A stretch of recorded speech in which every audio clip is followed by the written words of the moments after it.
Chapter 316. There's a traitor among us. Otherwise, why would we always be on the defensive? Every step of the mage country has been seen through. You're saying that there's a spy among the truth overseers? Who could it be? It's definitely that bastard Black Eye. Didn't you see how he's always so secretive during meetings? He doesn't even dare to show his face. Everyone else has been like this for more than 100 years. It's strange when it comes to you. That's even stranger. What's the situation that requires him to cover his face for so many years? Perhaps the blindfold he's wearing isn't a normal person's face. Perhaps he's not human at all. This was my logic. Although it was obvious that I was intentionally making things difficult for her, it wasn't completely unreasonable. However, Umla obviously didn't agree with me. Marguerite, who was sitting next to me, was calmly reading her book while Adam snickered by her side. After that meeting, the situation in the Cloud Tower had changed. The Mystical Blade and several other organizations were all inclined to actively participate in dealing with this ever more chaotic situation. After the meeting, they naturally formed small political groups. I invited Umla to join us for a discussion. However, it seemed that she didn't agree with my judgment. She looked at me as if I was a scammer or a scoundrel. Then, that was right. I didn't have any evidence to begin with. Investigations were all just for show. Whether or not Black Eye was a spy was just a casual statement. I just wanted to find an excuse to make trouble for Black Eye. If Black Eye wasn't a spy, then all I had to do was apologize and say something along the lines of sorry for the mistake, but we still have something we need to make trouble for. Although it seemed like I was just chatting with Umla, from a certain standpoint, I was actually hoping to obtain her tacit agreement. After all, she wouldn't possibly help me with something like this. According to my plan, what we needed to do was quite simple. We just needed to think of a way to stall Black Eye while Sandro was doing something important. In that case, it would be enough to have Adam and Marguerite's help. Of course, it would be even better if he could take down Black Eye.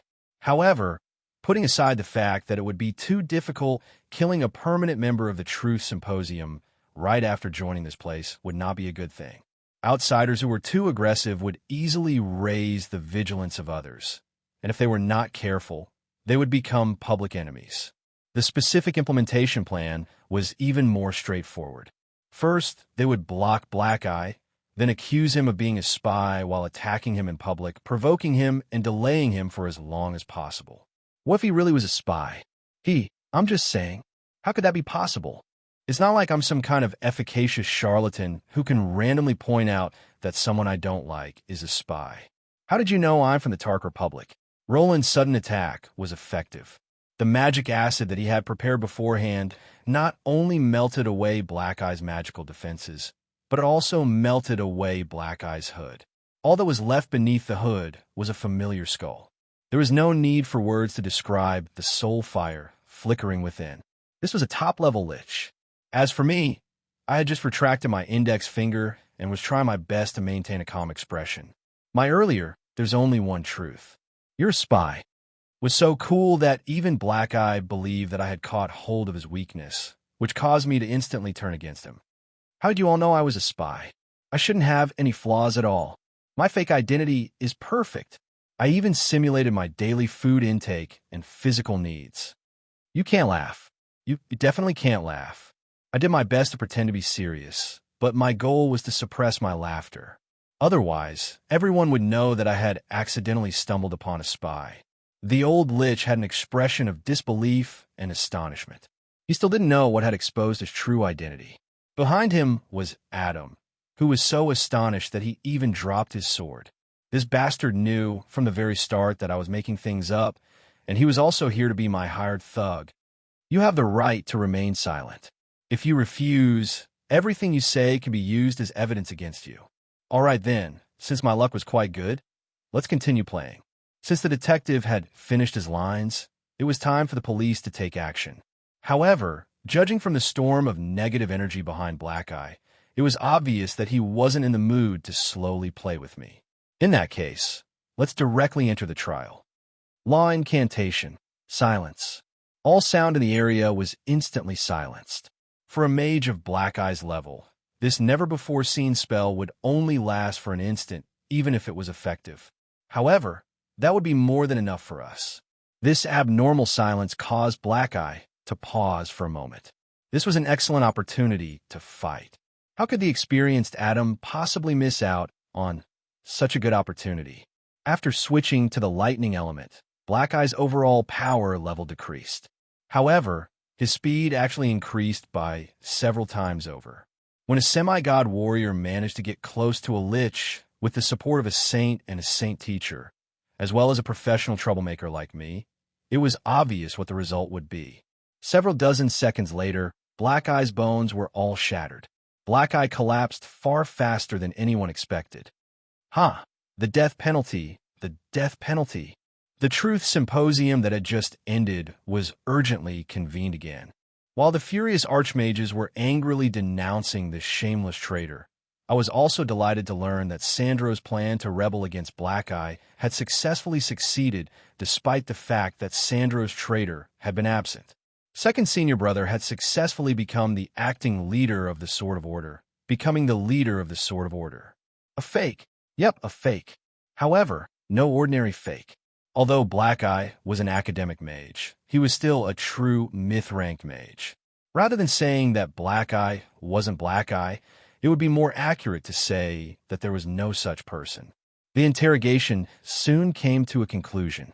Mages had far too many ways to make someone reveal their deepest secrets. Even if Black Eye was already dead, he still wouldn't be able to hide the secrets of his soul. Marguerite, who was representing me in the Truth Symposium, also gave me the information that she had just received. After I forcefully joined the Truth Symposium, my identity seemed to have been cleared up somewhat. Even Umla seemed to have more trust in Marguerite now. Black Eye isn't an individual. He's an identity.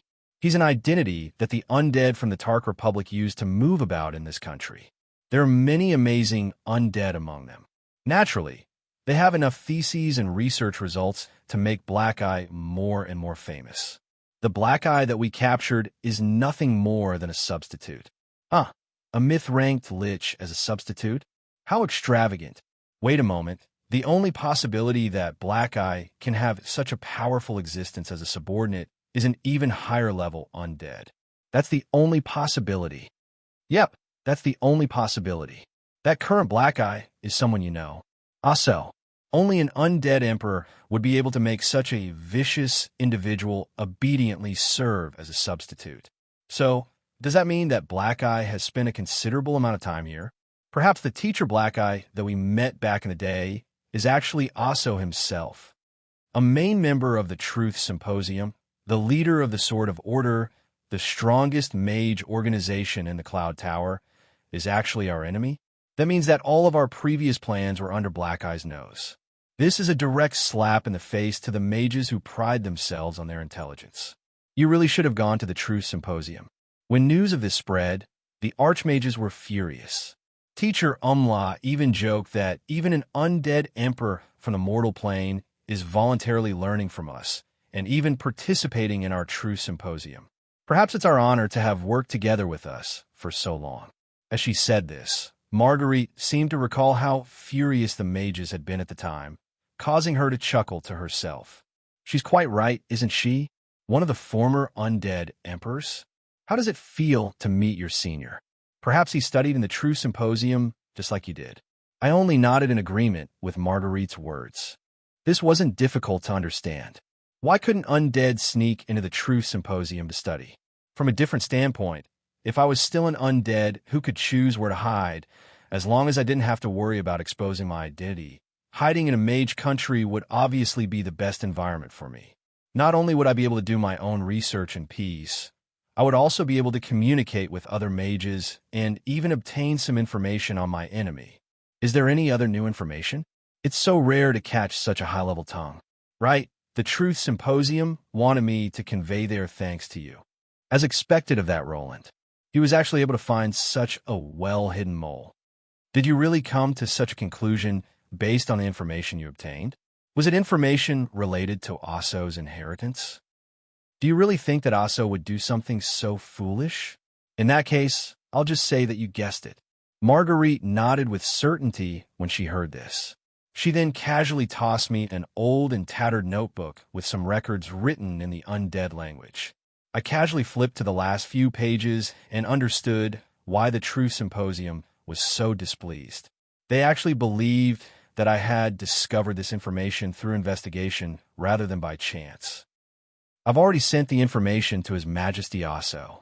Those foolish old fellows still think that this is their world, but they don't know that we've already made preparations. The day that our species has been waiting for is near. The end of the living is coming. That idiot Andrew is actually working together with the other vice leaders to investigate my background. Damn it, could it be that my constant leaking of information has caused them to truly suspect me?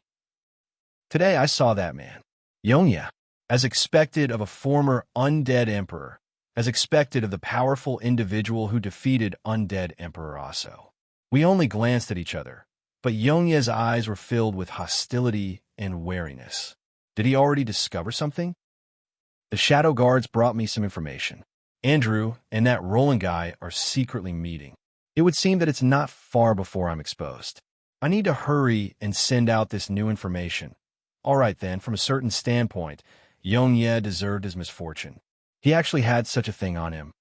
I suddenly paused as I flipped through the pages. There was actually a number at the bottom of every page in the notebook. If anyone else saw it, they would probably think that it was some random number. However, I, who had obtained Aso's inheritance, knew that it was a series of code words, as well as Aso's personal password. The Mage Tower is located at 376 Abio Street. What's this? Aso's personal laboratory. Chapter 317.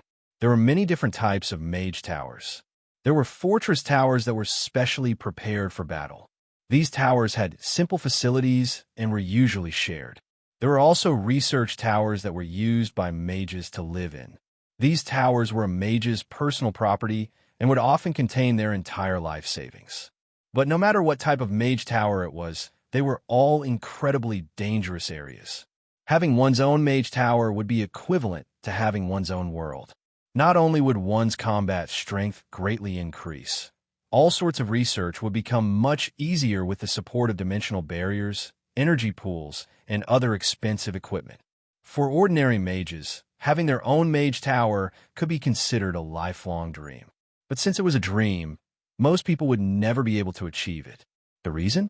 Simply because it was too expensive. A large-scale energy pool that formed the energy cycle required tons of mithril and other precious magical metals to insulate it. A water elemental pool required a dimensional portal to maintain a normal state. Even a personal library that symbolized wisdom would be a shame if it didn't have at least 1,000 books. A single magical book would be enough to exchange for a shop. Even ordinary rich merchants and local domain lords wouldn't be able to afford a single room. Only the rich royalty of various countries would be able to afford it. The result of having a personal mage tower as their lifelong dream was just like how a salaryman would save up to buy a house. Every day, they would calculate how many square meters they could buy with their savings and future income, but they still couldn't make up for the high cost of living and the increasingly harsh reality of society. 3 years ago, their dream was to have 3 bedrooms and 2 living rooms. Now it became 2 bedrooms and 1 living room. Perhaps they would only be able to afford a 3-square-meter pigeon coop when it came time to pay for it. Of course, there were also easy ways to obtain a mage tower. One would be to trick a rich person into becoming a spendthrift. Find a rich boss and work for him or her as a personal magic consultant or something. Or, if you were powerful enough, you could even work for a certain country's royalty and become a seemingly decent court mage. Or, if you worked for the military's environmental protection department, then there would be a place for you in a mage tower that was part of a fortress's defenses. But no matter what you chose, the result would be that you would lose your freedom. Your research direction and daily routine would all be changed. Back when I was at the Ottoman Empire's underwater base, the rich high-level mage towers were far too enviable. Although the Borealis 7-turret-type mage towers weren't made out of any materials, they were more than enough to be used as amplification devices for mages. They weren't self-sufficient, so they could only be considered half-finished products. It would be impossible for them to be used for research. A private Magus Tower? I really want one. That's right, even I didn't have a mage tower. The main reason was that I didn't have much need for a mage tower. Undead magic's main focus was on raw materials. Even if I wanted to build a mage tower, it would be a soul summoning tower. As for ice magic, cough cough, let's talk about something else. Actually, I have the most awesome super mage tower blueprints here. I strongly recommend the Cloud Island and Volcano Tower. But for you, even building a tower won't be of any help. Even if you use a large-scale calculator, it'll still be just 4 calculations. An elementary school student should just obediently use an abacus. Why didn't you say so earlier? I really do need it. I habitually ignored my system's sarcasm. Private Magus towers with Cloud Island designs had long since disappeared in history. Mobile Magus towers were just too awesome. Magus towers with volcano towers could absorb lava as an unlimited source of mana. They would even have bonus firepower. As long as the location was good, a single Magus tower with a single fire archmage would be able to easily deal with an entire country's main army. When it came to constructing Magus towers, the Mage Country's mage organization, the Seven-Color Tower, was at the forefront of the Mage Country's technology. The Seven-Color Tower was a paradise for elemental magic researchers, as well as an expert in researching Magus towers. Archmage Antonio even had a small Magus island that had been passed down from ancient times. Every time he drove it out, it would be incredibly flashy. Even dragons wouldn't dare to compete with it. His Magus tower was also incredibly expensive. It was said that Antonio was the poorest archmage out of all the other archmages. Even if you can't use it, you can sell it for money? Sure, a legendary level Magus tower blueprint costs 50,000 fate points, and a blueprint for the core component starts at 10,000 fate points.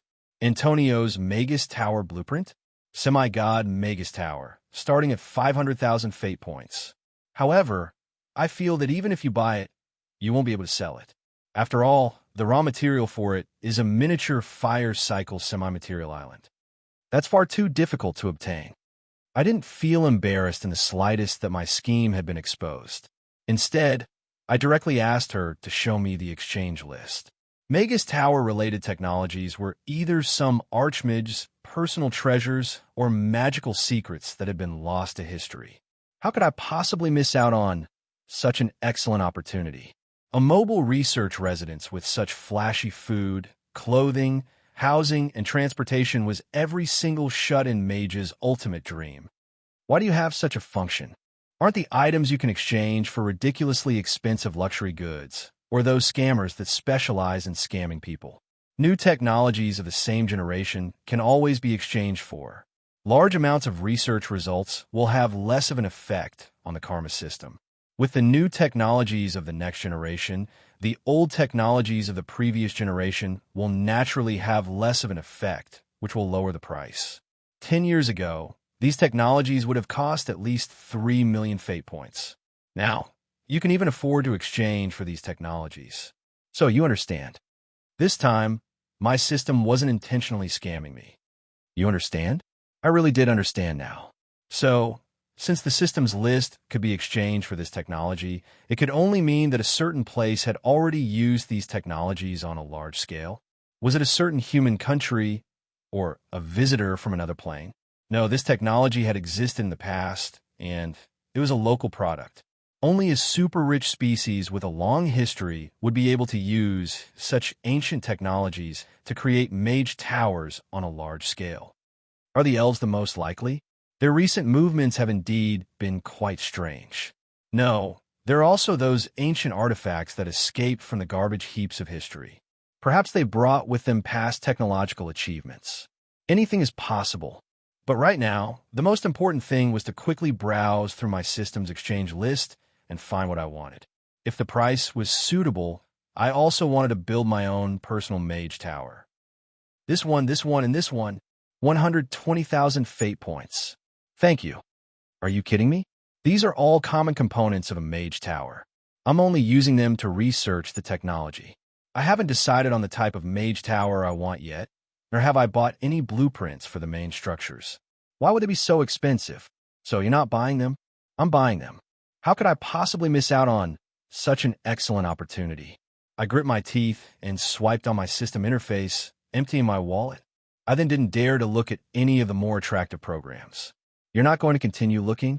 There's even better programs. Oomph. If I don't look, I won't be tempted. If I'm not tempted, I won't buy them. I won't spend money as long as I don't go out. Do you think I'm an idiot? If I buy them again, I'll chop off my hand. I still have Asso's Mage Tower blueprints here. You're probably going there soon, aren't you? Are you sure you want to go to a Super S difficulty dungeon without opening a map? Say it again. Are you going to buy them or not? I'm an idiot. Can't I just chop off my hand? The three-colored tower was a Mage Tower model for Asso's personal Mage Tower on Ebo Street. This was the newest technology of the seven-colored tower. It was also a byproduct of the seven-colored tower's research on the nature of the elements and their pursuit of the ultimate product of mixing the elements. The seven-colored tower had 2 support tower spirits and 2 elemental pools.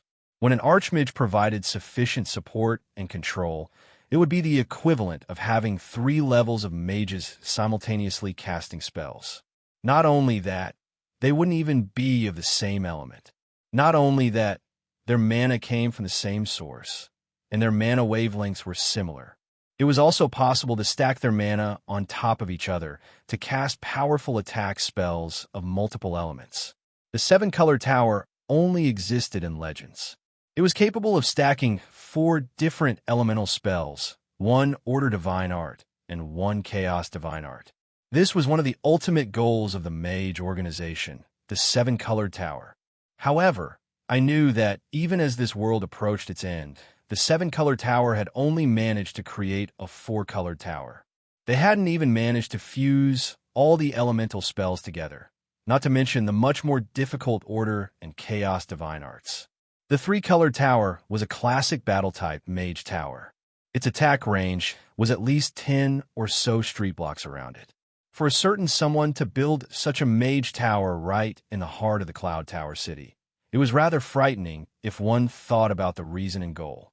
And right now, as I stood in front of this mage tower that looked nothing more than a dilapidated bungalow, I was inwardly astonished at how perfect this illusion magic was.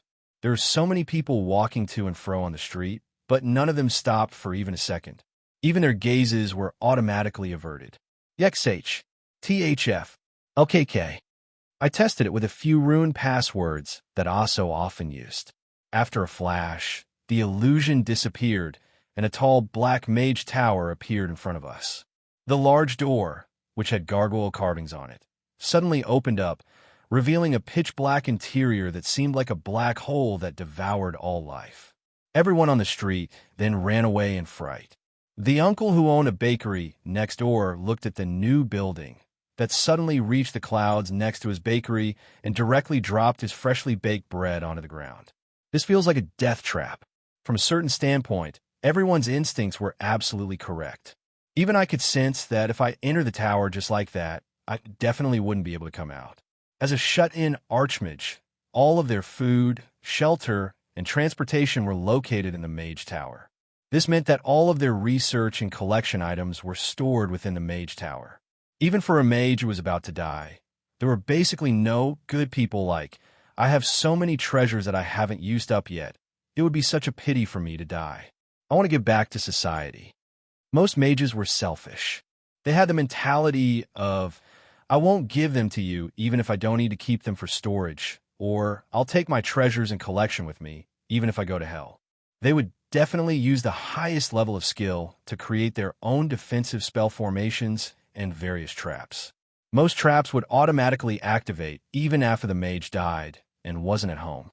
Entering an unfamiliar mage tower without a map or guide would have far too low a chance of survival. Even if you were a semi-god, a forceful teleportation trap could suddenly teleport you to some random elemental plane or vacuum. Even if you didn't die, it would still make you want to cry, but have no tears. Then, you would have to spend several decades trying to find your way home. Although mage tower exploration missions were quite lucrative, ordinary adventurers wouldn't dare to accept them. It would be completely unimaginable if there weren't any fatal traps. and any high-level adventurers who accepted such missions would likely end up as cannon fodder. A mage tower's danger level was directly proportional to its master's power level. A saint-ranked mage's mage tower would be able to give semi-gods headaches. As for an undead emperor's mage tower, if I had any enemies here, I could simply sell this information to them. All I needed to do was hide the identity of the original owner of this mage tower. First team, enter. I stopped Adam, who was eager to try.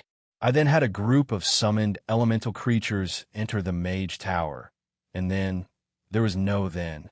In less than a minute, the summoned elemental creatures' soul connections were cut off. Oh my, you're quite skilled. Second team, enter. I'm not going. All right then, the silly cat rejected me. My magical pet actually refused to give me face. This was something that went against all mages' common sense. Although everyone else was already used to this, Cher, who had been invited along, had an expression of astonishment. It's enough for your clone to go. It won't affect your main body. Nonsense, of course it won't affect my main body. It's just that after being revived, all my children will have life and pain. They'll be transmitted to me at the instant of death. I don't want to repeatedly experience the feeling of death. I just sent 3 of my children into the mage tower. Do you know what it feels like to fall to your death from a height of more than 4,000 meters, be trampled to death, and be teleported to another dimension to starve to death? Then would you feel it if someone touched your children? I suddenly recalled something very similar to zombies. You could try. My children can grow teeth as well. And I glared at each other. Neither of us wanted to back down. In the end, I used my ace card. You've been here for a while as well, right? If I use my magical pet contract to order you to hand over your mage tower. Tui, come at me. I'm not afraid. Fisk, so your mage tower isn't there. Ah, there's a giant flying rat. Isn't that just a bat? I'm not a real cat, so I have no interest in such a thing. Also, do you really think such a foolish method of diverting my attention would work? You're just trying to throw me into the mage tower while I'm distracted. I'm already used to this method. I've long since been seen through. Where did this white bat come from? The silly cat bared her fangs and brandished her claws, but she was still carried by the giant bat. She drew an arc in the air and instantly flew into the mage tower. Only her heart-wrenching screams remained in the air. Someone's abusing the cat. I turned around and glanced at the beast tamer who was currently asking for credit and nodded in satisfaction. Beifeng's little companion had once again accomplished something great. Hearing the silly cat screams, the other Beifeng companions were all laughing and chatting as they watched the commotion. However, Cher, who was an outsider, was rather worried. She'll be fine, right? Relax. If the all-knowing Harloise can't deal with her, none of us will be able to. Besides, I'm confident in her. She'll be fine even if she detects all the traps. No, she won't fall before she takes revenge on me. As long as she sends her clones to scout the area, how could her main body possibly be injured? Roland, just wait for me to come out. You're going to teach me a lesson. This seemed to be the most appropriate way to describe the situation. Judging by how confident Harloise was, it seemed that there was indeed no need to worry. My lord, little cutie number 3 has returned. Lady Harloise is on the 3rd floor. Yep, we'll go in half an hour. Right? If the silly cat left any traces saying that it's absolutely safe, that place is definitely a trap. Relax, my lord. Even if you don't tell us, we all know. But please don't drag us into your battles. People will die. Chapter 3:18. Right now, if Roland returned to the Forest of Dreams on the other side of the strait, he probably wouldn't be able to recognize this place anymore. That was because the Forest of Dreams had changed far too much. The trees that reached the clouds were taller and taller, and there were more and more strangely shaped green plants. However, the greatest change wasn't due to nature. I obtained another mutated zombie today. 10 justice points. My luck's not bad, but I think there's only 3 lesser fruits of strength left this month. If I don't hurry up, I won't be able to exchange for them in time, and I'll have to wait until next month. Only 3 left? When I saw yesterday, there were only 5 left. It's only the 10th now. How did it end so quickly? Yep, the ferocious bear squadron returned with a great harvest. They exchanged for lesser fruits of strength for their captain and main shield warrior. I'm so envious. Damn it, I need to hurry up. I'm still 200 justice points short. Otherwise, I'll have to wait until next month. If one had to find some differences from 2 months ago, the most obvious would be that this place was now extremely populated. This was no longer a gathering place for the wood spirits. When flyers were posted in the adventurer associations of the various countries, even the frightening undead calamity didn't scare these adventurers who were willing to die for wealth.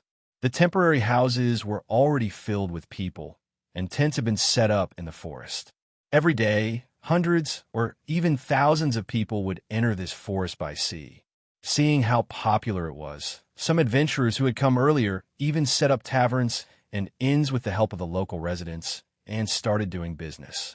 The mercenary and adventurer guilds also started their daily business.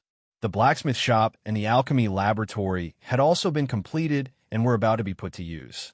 After Nitrain City was attacked by the undead, the adventurers of the Forest of Dreams received the Bardi Empire's recognition in order to reduce the pressure on the front lines. Killing the undead here would not only earn justice points, but they would also receive rewards from the Bardi officials. 1 job, 2 jobs, 2 incomes. The Forest of Dreams also provided miraculous treasures that could increase one's basic stats. This attracted countless powerful individuals to come here to earn justice points. The undead were quite frustrated as well. It was indeed difficult for them to face pressure from 2 fronts at the same time. However, attacking the Forest of Dreams in the west had already been proven to be impossible.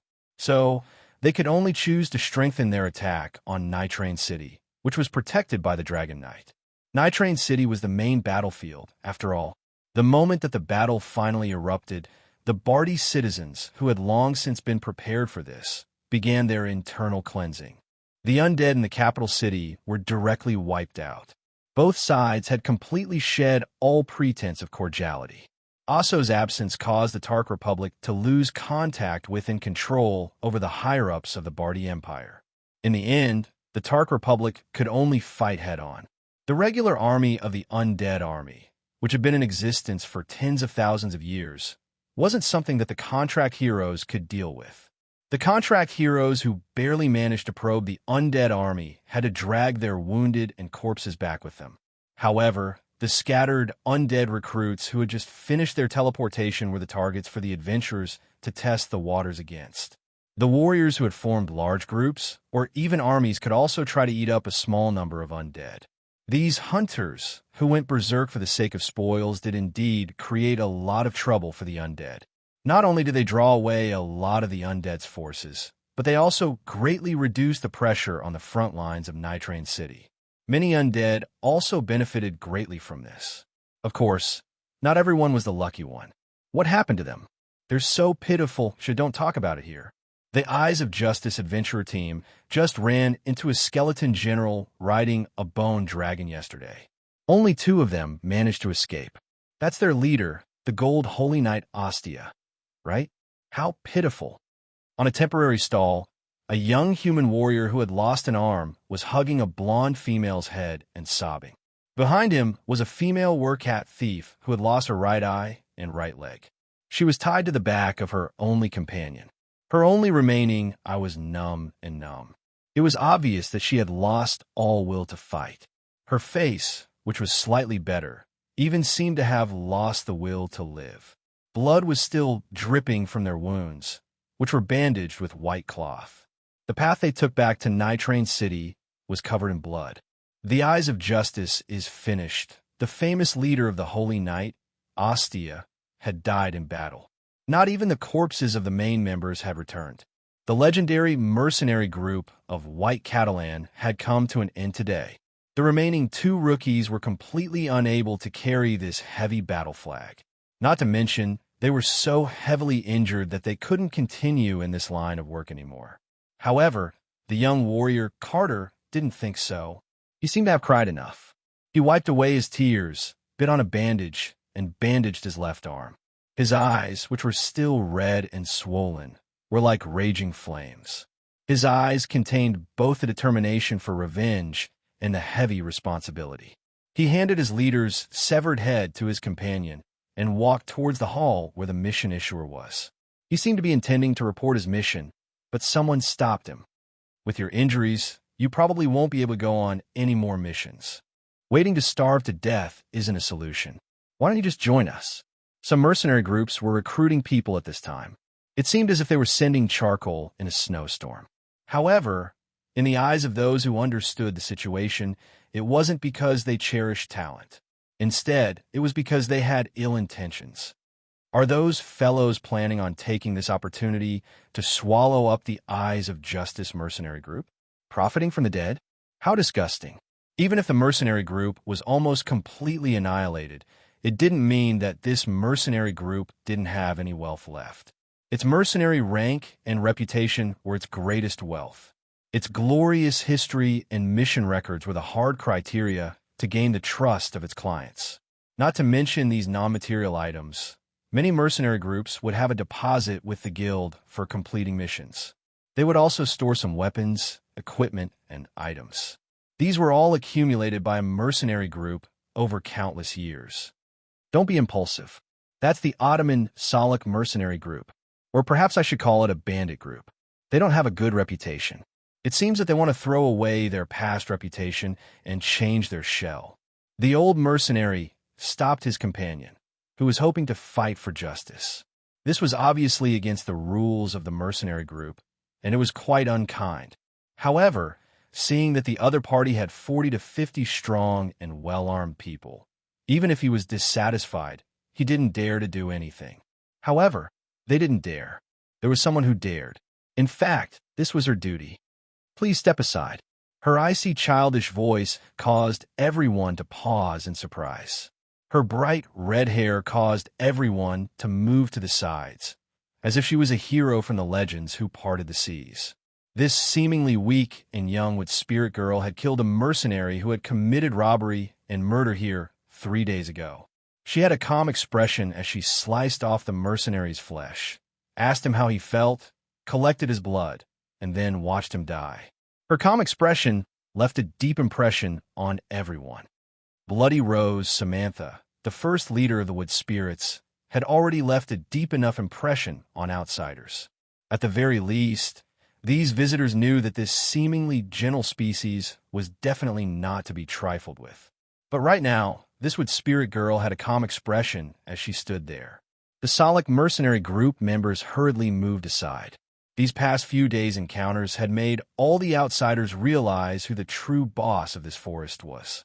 Those unlucky fellows who had been teasing these little fellows had used their actions to show what it meant to have a death wish. Nobody wanted to be stuck several hundred meters in the air for 3 days and 3 nights without being able to go up or down. Samantha's eyes flashed with praise as she looked at the young one-armed mercenary who was still resolutely standing there without a shred of hesitation or fear in his eyes. However, she simply asked him a question calmly. How's the patrolling mission in the D2 area? The mission has been completed. There's a newly built undead scouting outpost hidden there. There are 2 squads of black armored knight soldiers, as well as an undead lord-level skeleton general. They even have a bone dragon with them. Leader Ostia said that their goal is to scout out and control the paths we use to enter the forest so that they can intercept and kill us first. Everyone felt that it was a pity when they heard this. They could only say that the Eye of Justice's luck was terrible. It was just a daily patrolling mission, yet they just so happened to run into an undead lord who had come here to set up a scouting outpost. No wonder they were almost completely annihilated. But fortunately, 2 of them managed to escape and spread the news. Well done. 100 justice points will be transferred to your account. The promised resources will also be delivered to you. How's your leader? Carter turned around and glanced at the beautiful golden-haired head. He was biting his lip so hard that blood was dripping from his mouth. He tightened his grip on the Trials I flag. From now on, I'm the leader of the Eye of Justice. Honorable Lady Samantha, bronze-ranked Holy Knight Carter, at your service. However, Samantha shook her head. Ostia is the one who accepted this mission. The resources and justice points can only be delivered through her. But Carter had an anxious expression. However, the smart people around him already saw through the truth. I never expected that the Wood Spirits, who appear so cute on the outside, are actually so cunning. She intended to go back on her word. However, to everyone's surprise, Samantha had no intention of stopping the conversation. She even directly pointed at the human head and spoke. "I'll directly talk to her." Samantha pointed with her finger, causing a collapsing white mist to float out of the human head. In the Forest of Dreams, if a soul wanted to return to the Gui Ming River, it would require the approval of the world's will. The temporary obsession and broken body of a heroic soul that died in battle would make it so that it was unwilling to leave. Obsession would also cause a person's soul to sink into insanity. This soul was already dead and was in a state of confusion. It was obvious that it was impossible to communicate with her. If this continued, it was highly likely that she would transform into an undead creature. "There's no way to talk about this," as Samantha spoke in a soft voice. A flower suddenly rose up and protected the white mist soul. Several seconds later, a green glow covered the entire area. The cycle of life and death was restarted. Then, a nostalgic voice spoke out from the flower. "Didn't I die, leader?" The cat thief, who had been in despair, suddenly became excited and struggled to crawl over. Carter's expression was filled with astonishment as well. Tears of joy poured out of his eyes. How was this possible? However, when the flower dissipated, what remained wasn't that familiar tall beauty. Instead, it was a young blonde girl. Her pointy ears and glowing eyes indicated her species, a wood spirit. Transforming into a wood spirit requires 50,000 justice points. You don't have enough. Ostia, since you're now one of my tribe, I'll allow you to temporarily owe me. Sister Ostia. The overjoyed cat girl had already thrown herself into the blonde girl's arms. Blood and tears were flowing out of her wounds. Kite, who was standing on the side, also had an excited expression. The surrounding audience was indeed astonished. Resurrection was something that went against the cycle of reincarnation. They had never heard of such a thing before. Asterisk snap. Asterisk Samantha snapped her fingers, causing a dark green glow to envelop the two injured warriors' broken hands and wounds. When the light faded, the new limbs were as white as jade, and the crippled warriors were restored to their peak condition. The two injured warriors were so excited that they didn't even notice that their wounds had healed after witnessing their leader, whom they admired so much, being revived with a different identity. Seeing this scene, Samantha knew that it was impossible to talk about anything else right now. She ignored the astonishment and disbelief around her as she turned around and left.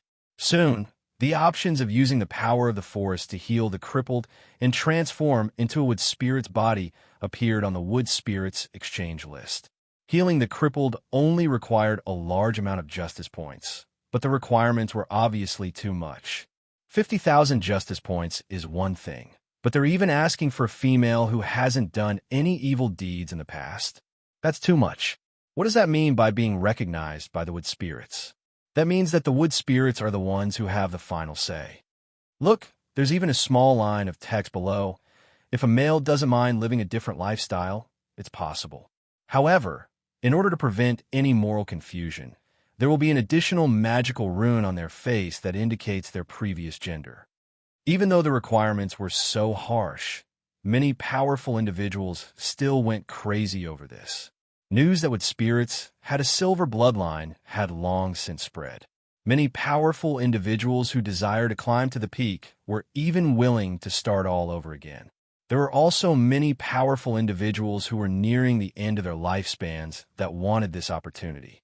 Of course, the fact that the wood spirits didn't have any male characteristics also scared away many normal individuals. Fine, it had to be admitted that there were many abnormal individuals who wanted this opportunity. Thank you so much. In the future, as long as you have any requests, we're willing to serve you faithfully. However, Samantha shook her head at Ostia's gratitude. I didn't do anything for you to thank me for. Ostia expressionlessly sent off the first new member of the wood spirits who still retained their past memories and personality. However, she mysteriously recalled what that man had told her before he left. You're asking me how to manage those outsiders. If they're players, then it's enough for the wood spirits to be good NPCs. It's safe and rewarding. Just a little bit of effort will be enough for them to fight to the death for you. You don't understand? Yep, the most important part of being an NPC is being neutral. That means that you need to maintain a certain distance from those outsiders and treat them fairly and equally. You can't do that. I didn't ask you to truly be emotionless. You just have to pretend to be emotionless on the surface. Samantha, you're born with a paralyzed face that never smiles, so you're the most suitable for this job. When the time comes, you'll naturally be the most suitable person to deal with matters. Although judging from her current reaction, what that man had said was correct, Samantha mysteriously felt displeased. She turned around and looked at the mirror on the wall, doing her best to squeeze out a smile. However, after trying for half a minute, she discovered that her face seemed to have stiffened. She stuck her left and right index fingers into her cheeks and forcefully pulled on them, forcing a smile onto her face. Smile! Smile! The red-haired girl in the mirror had a smile on her face. Meanwhile, another face that suddenly appeared, that of modest Jill of the three virtues, was filled with despair and disbelief, as if the world was about to end. Sister, are you under some sort of curse? If you're not feeling well, you should have told us earlier. All right then. The rest of the time was just like any other day. The farce of a cold-faced older sister chasing after a single-celled younger sister replayed itself. Chapter 319. Aso's definitely a lunatic. I agree. My companions agreed with my words, and behind us was indeed a rolling metal ball. What an old-fashioned trap. He's definitely an ancient artifact from the previous century. We ran as fast as we could while insulting each other. Finally, we found a corner in the wall where we hid and allowed the metal ball to pass. Why didn't we shatter it? Damn it. It was actually made out of adamantite. Not to mention shattering it. Just being grazed by it would be the same as being hit by a train. What was a train? All right then, to describe it in a magical fantasy world, it would be like being hit in the head by a +12 battering ram. Even if you were as lucky as a cockroach, you would only be left with cockroaches or cockroaches. He's definitely a pervert with a dark heart. That's why he would set up such damn traps. That mage would transform his own residence into a trap. I did my best to drag down the silly cat that was still biting on my head while being chased by the metal ball as I cursed him. Serves him right that nobody loves him. How is this a mage tower? This is obviously a pranking competition. When we first arrived, the first 3 floors were quite smooth. But the further we went, the stranger things became. Please decipher the formula written in Draconic within 20 seconds and obtain the correct number. If you exceed the time limit, the trap will be activated. It was nothing more than a 6-digit mathematical formula and password deciphering. Mages had high requirements for logical thinking and knowledge, so it was easy to understand. Moreover, we had the demon Professor Harlois with us. Such a high-level problem wouldn't be difficult for us. After you obtain the correct number, please sing it in the same tone as the climax of the 3rd act of the O, Beautiful Sun opera. Repeat it 3 times. No more than 3 trills are allowed, and no more than 2 mistakes are allowed. Damn, Aso's an opera lover? Can you not be so ridiculous? 17, 16. From a certain standpoint, the mage tower spirits were also clones of the mages. This voice that was filled with malice made it seem as if someone was waiting to watch a show, which made me feel quite displeased. 3429, 420, 4242. Hurry up and sing. Didn't you obtain his inheritance? Harlois quickly dismissed the answer, but when she hurriedly urged me to sing, I could tell that her anxiousness was all fake. Her eyes were filled with delight, as if she was waiting to watch a good show. A magical inheritance isn't a musical inheritance, right? You expect me to sing opera? Screw you. How do you know my sister is a famous singer? We didn't even get to say a few words when the host tower spirit arrived. 1310. What about the middle count? Can you not be so deceitful? Before the silly cat and I could finish retorting at the same time, the malicious-filled tower spirit appeared again. Are you complaining about the middle count?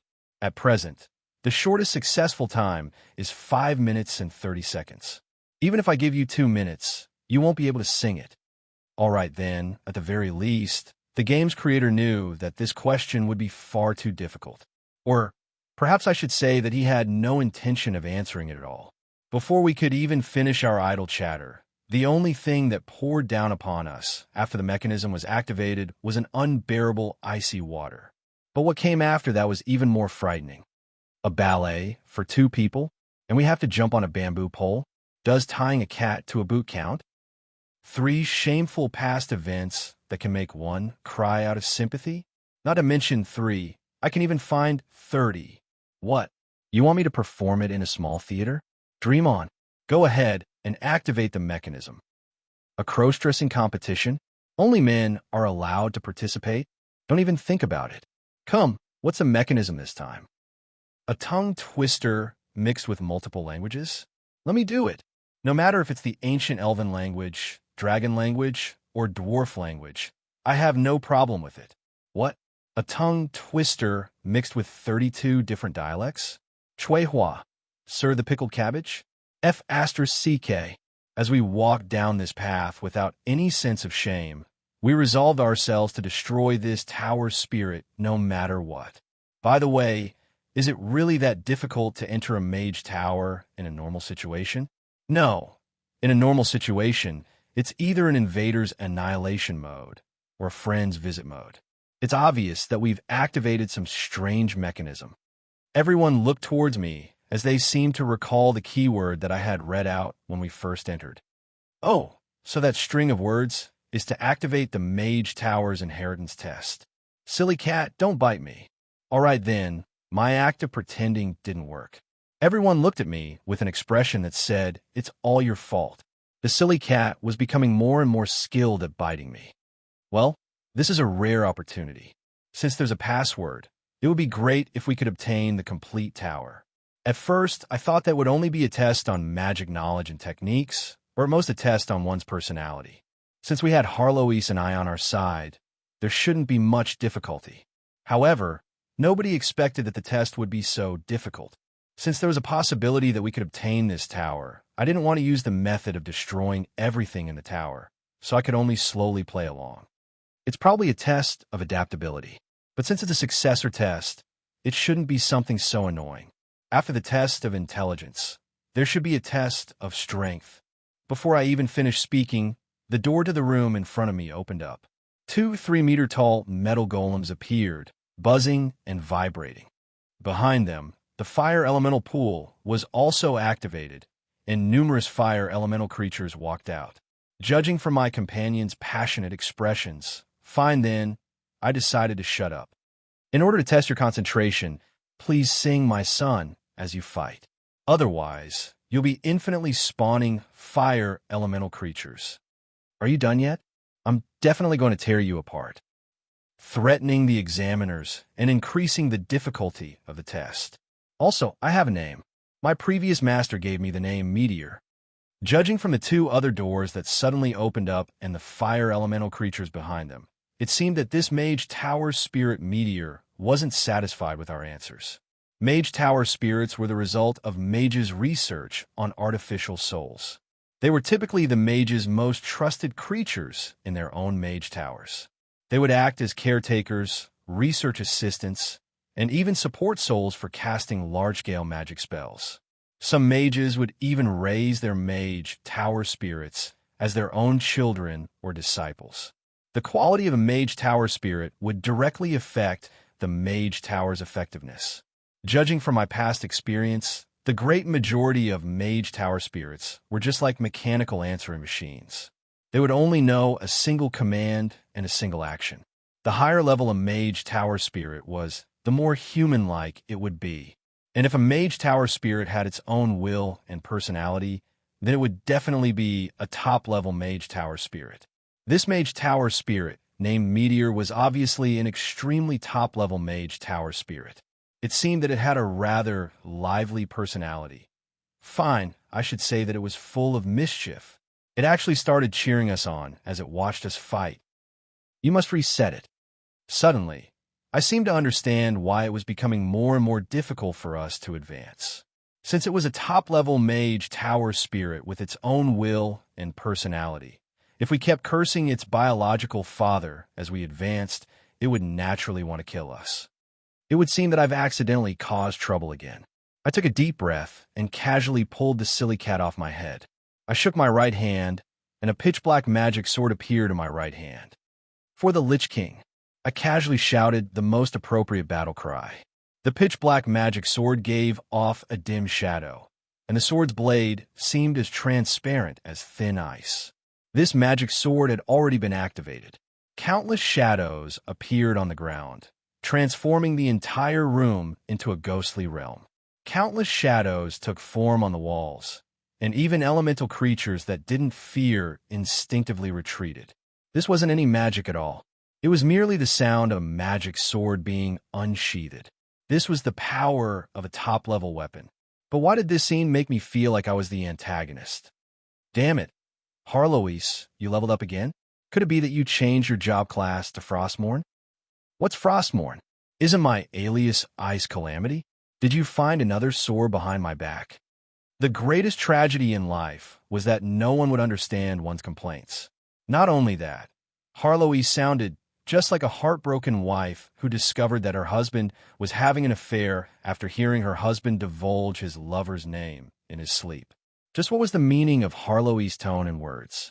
After awakening to the consciousness of a pet cat, did Harloise really intend to awaken to the consciousness of a weapon? It's all because of you. Stop wasting time. I'm coming.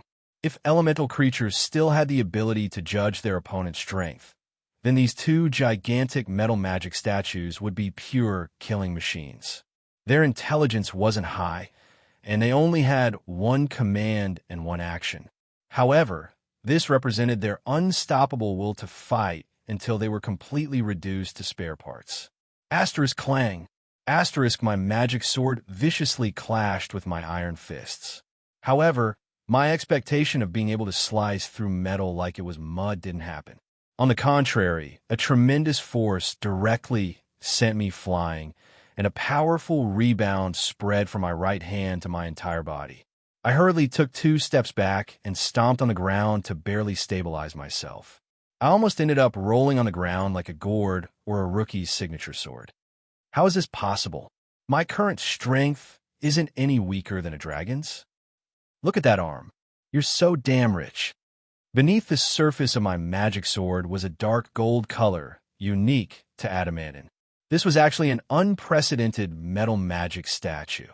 This time, even Harloise wanted to call me a wastrel and a damn rich person. Magic statues were the mage's most commonly used personal guards.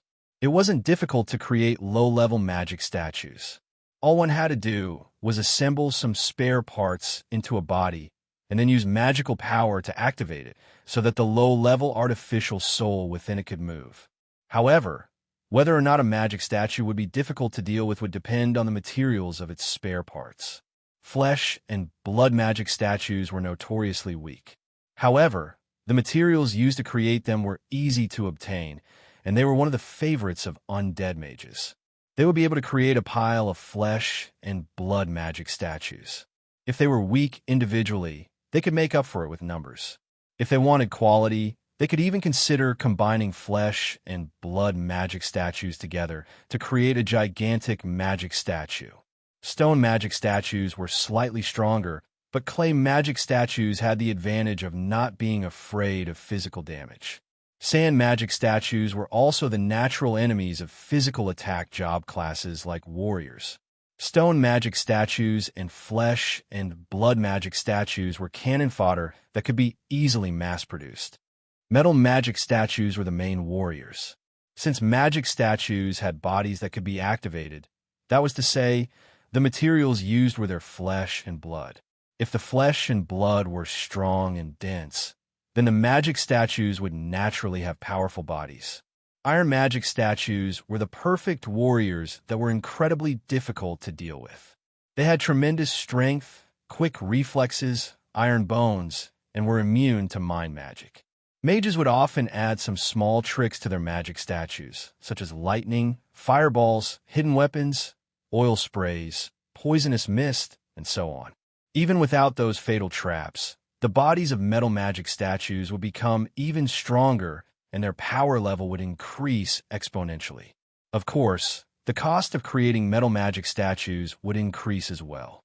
Metal golems required blacksmiths to use the best materials to create their parts. Enchanting the weakest magic-conducting metal could drain a top-level archmage dry, so it would take at least several months to polish.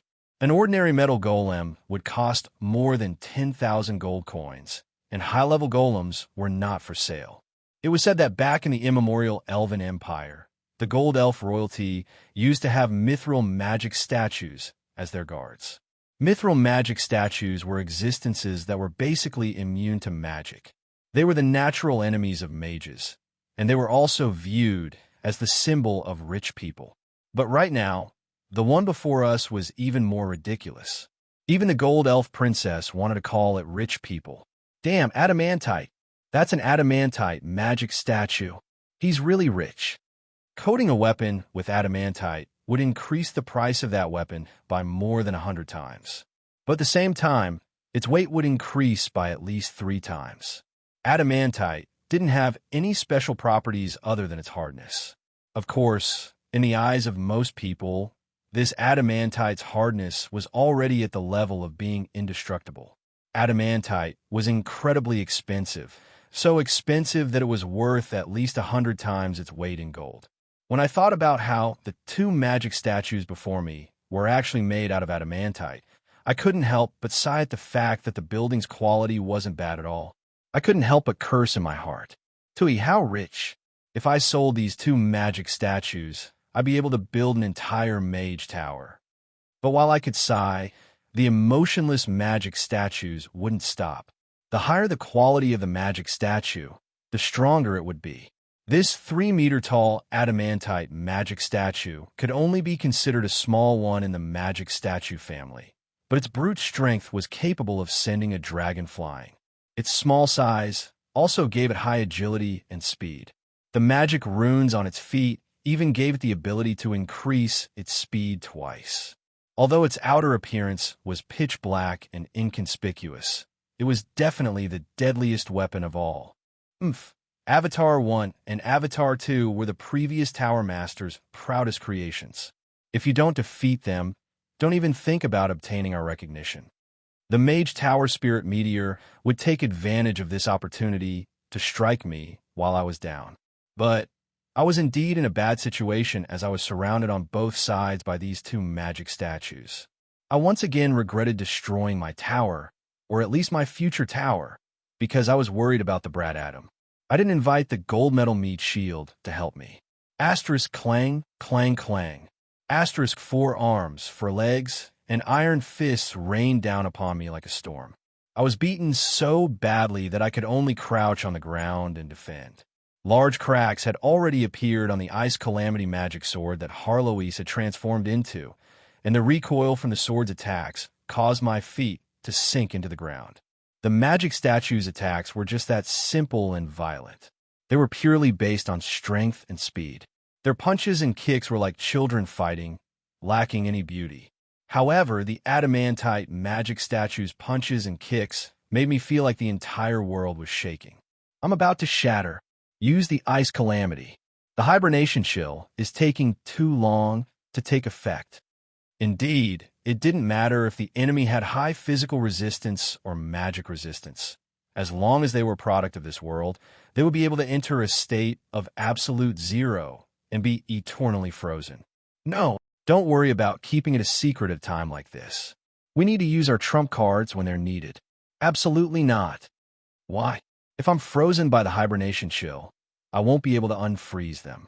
That means I won't be able to sell these 2 gold mountains for any money. You bastard who values money more than your life.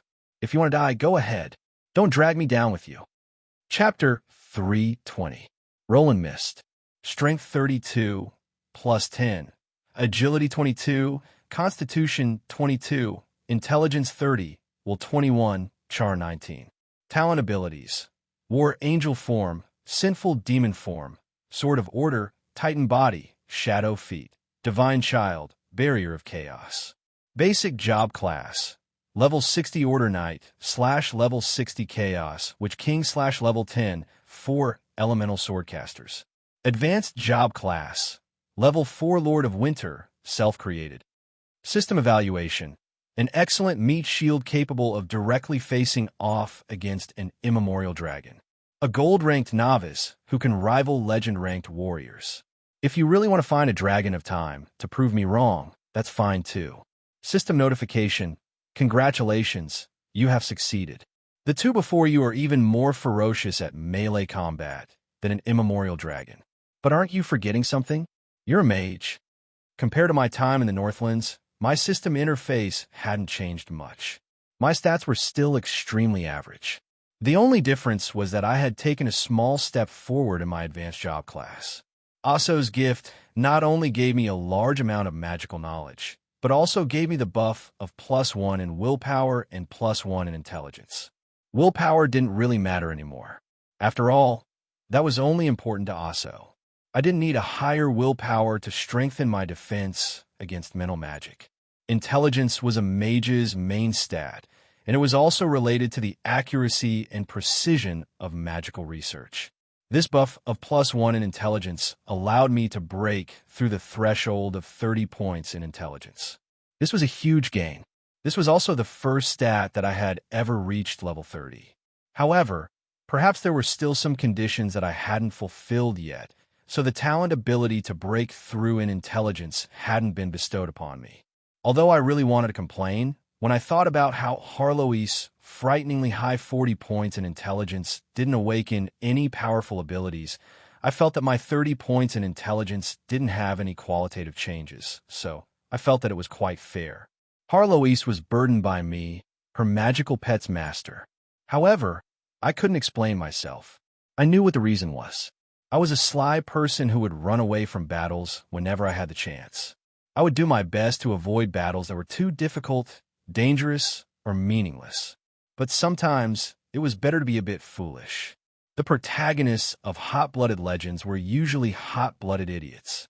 However, this wasn't some nonsense about idiots having dumb luck or being favored by the heavens. It was simply that single-celled organisms didn't fear challenges or failure. The more trouble they caused and the more battles they fought, the faster they would grow. As long as they stuck to their original intentions and accumulated plenty of combat experience, their growth rate would basically be the same as cheating. Fine then, I was talking about that, Brad Adam. Sometimes it was truly enviable to not think about anything at all. I could faintly sense that the next breakthrough would be incredibly important to me. I had also reached the basic requirements for breaking through, but I always felt like I was lacking something. Every bit of effort was equal to the reward. Even the best gemstones would need to be polished in order to shine. Perhaps my bloodline contained limitless power, but I also needed to be tempered to shine. From the moment that I left the underground, I had probably experienced a tough battle with Omdaroken. I seemed to be having quite a good time, but a great battle was imminent. If I didn't push myself to the brink of death, how could the hidden potential in my body possibly grow explosively in the future? I also know that I need more actual combat in order to rapidly grow stronger. Fighting on the brink of death is the best training. But isn't it a bit foolish to constantly be on the brink of death for no reason? Perhaps it was just my personality. Even if I knew that this was an old problem of mine, I couldn't change it. I would always think too much. As a warrior, it wasn't necessarily a good thing to think too much. Sometimes I really envy Adam, Cavendish, and the others. They don't care about anything and only want to do whatever they want. Their growth rate is just like cheating. I've done all sorts of schemes to obtain all sorts of resources and support, but I'm only barely able to keep up with them. However, there was one thing that I shared with these two hot-blooded idiots. If I really had a fight, I would. Fighting is all about courage. I casually tossed aside the cracked calamity magic sword. In front of such an opponent, such a weak sword would be useless. Omdaroken's wall of size, a huge myth-ranked shield covered my arm. The carving of Omdaroken on the shield seemed to be roaring. This shield didn't have any amazing abilities, but it helped stabilize my trembling arm. Immovable mountain.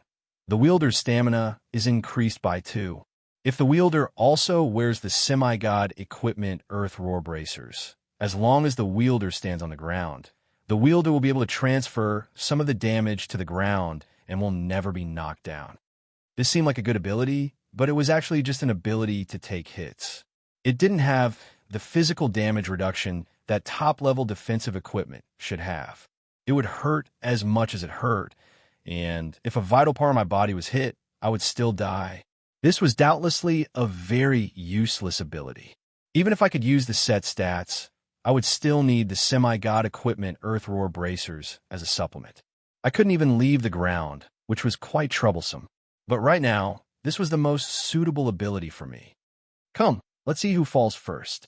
The War Angel form's greatest advantage was its ability to fly.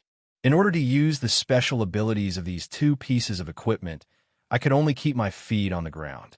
This is Sparta. I'll show you Roland's determination. F***, don't hit my face. I ignored the dark circles under my eyes caused by my initial mistake. I took a deep breath and observed my opponent's movements. I lowered my head, bent over, and took a step back to dodge that heavy punch. If I couldn't dodge it, I would use my shield to block it and take the opportunity to counterattack. Asterisk clang. Asterisk, the gigantic demon statue, had no emotions.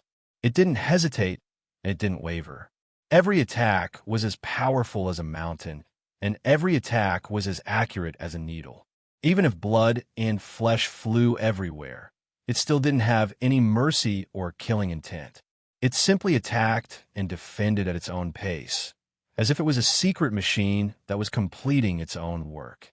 Meanwhile, its opponent was a man made of flesh, but his performance was even more like an Iron Man than an Iron Man.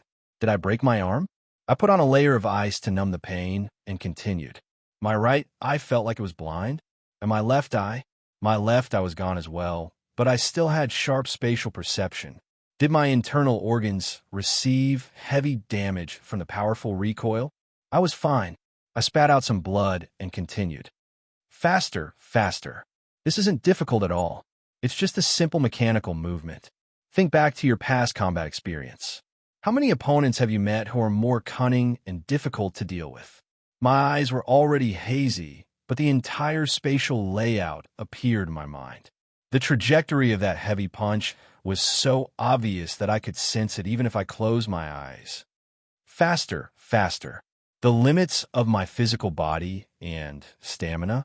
It's still too early for me to reach that level compared to the desperate situations I faced in the past. Although I couldn't even stand steadily, my footsteps were perfectly fine. Since I couldn't move faster, then I would simplify and reorganize all of my movements. I would use the smallest movement to obtain the best effect. I would take a step forward, bend my body, and suddenly jump backwards. All I needed to do was dodge the punch. Faster, faster. I'm not a coward who only knows how to take a beating. Gradually, I seemed to get used to my opponent's rhythm. I switched from total defense to total offense. I went from defense to offense. I went from defense to offense, and now I had a balance between offense and defense. Now that I was starting to switch from offense to defense, the hibernation chill effect on my arm was finally starting to take effect, gradually tilting the scales in my favor. Hibernation chill. This effect is added to any ice element attack. Every attack will reduce the opponent's speed by 1%. This effect can be stacked. It's impossible to avoid. However, after stacking is stopped, the effect will automatically disappear after 10 minutes. As my attacks accumulated, the hibernation chill also slowed down the demon golem's speed. Faster, faster. At the very least, I have to be faster than this iron lump. Yep, this was a battle of time and willpower. Would the demon golem stop moving first, or would I be beaten to death? Faster, even faster. Due to the loss of blood, I was now too weak. Even though I had already predicted my opponent's movements, even though his heavy punches were only moving at half speed, I no longer had the strength to move. Just as I expected that my head would explode like a walnut in the next instant, something unexpected suddenly occurred. Asterisk clang. Asterisk, the entire world seemed to pause for an instant. A certain bell suddenly rang, and then everything returned to normal. However, something was completely different. What I saw now was a completely different world. Congratulations for activating your natural talent ability. I didn't have a time to look at my system's notification or my inevitable venomous tongue. My iron fists were still as deadly as ever. I could only follow my instincts and fight. However, I discovered to my astonishment that my opponent's speed and punches were both much slower than before. It was as if I have a chance to win. Faster, faster. My final bit of stamina brought me victory.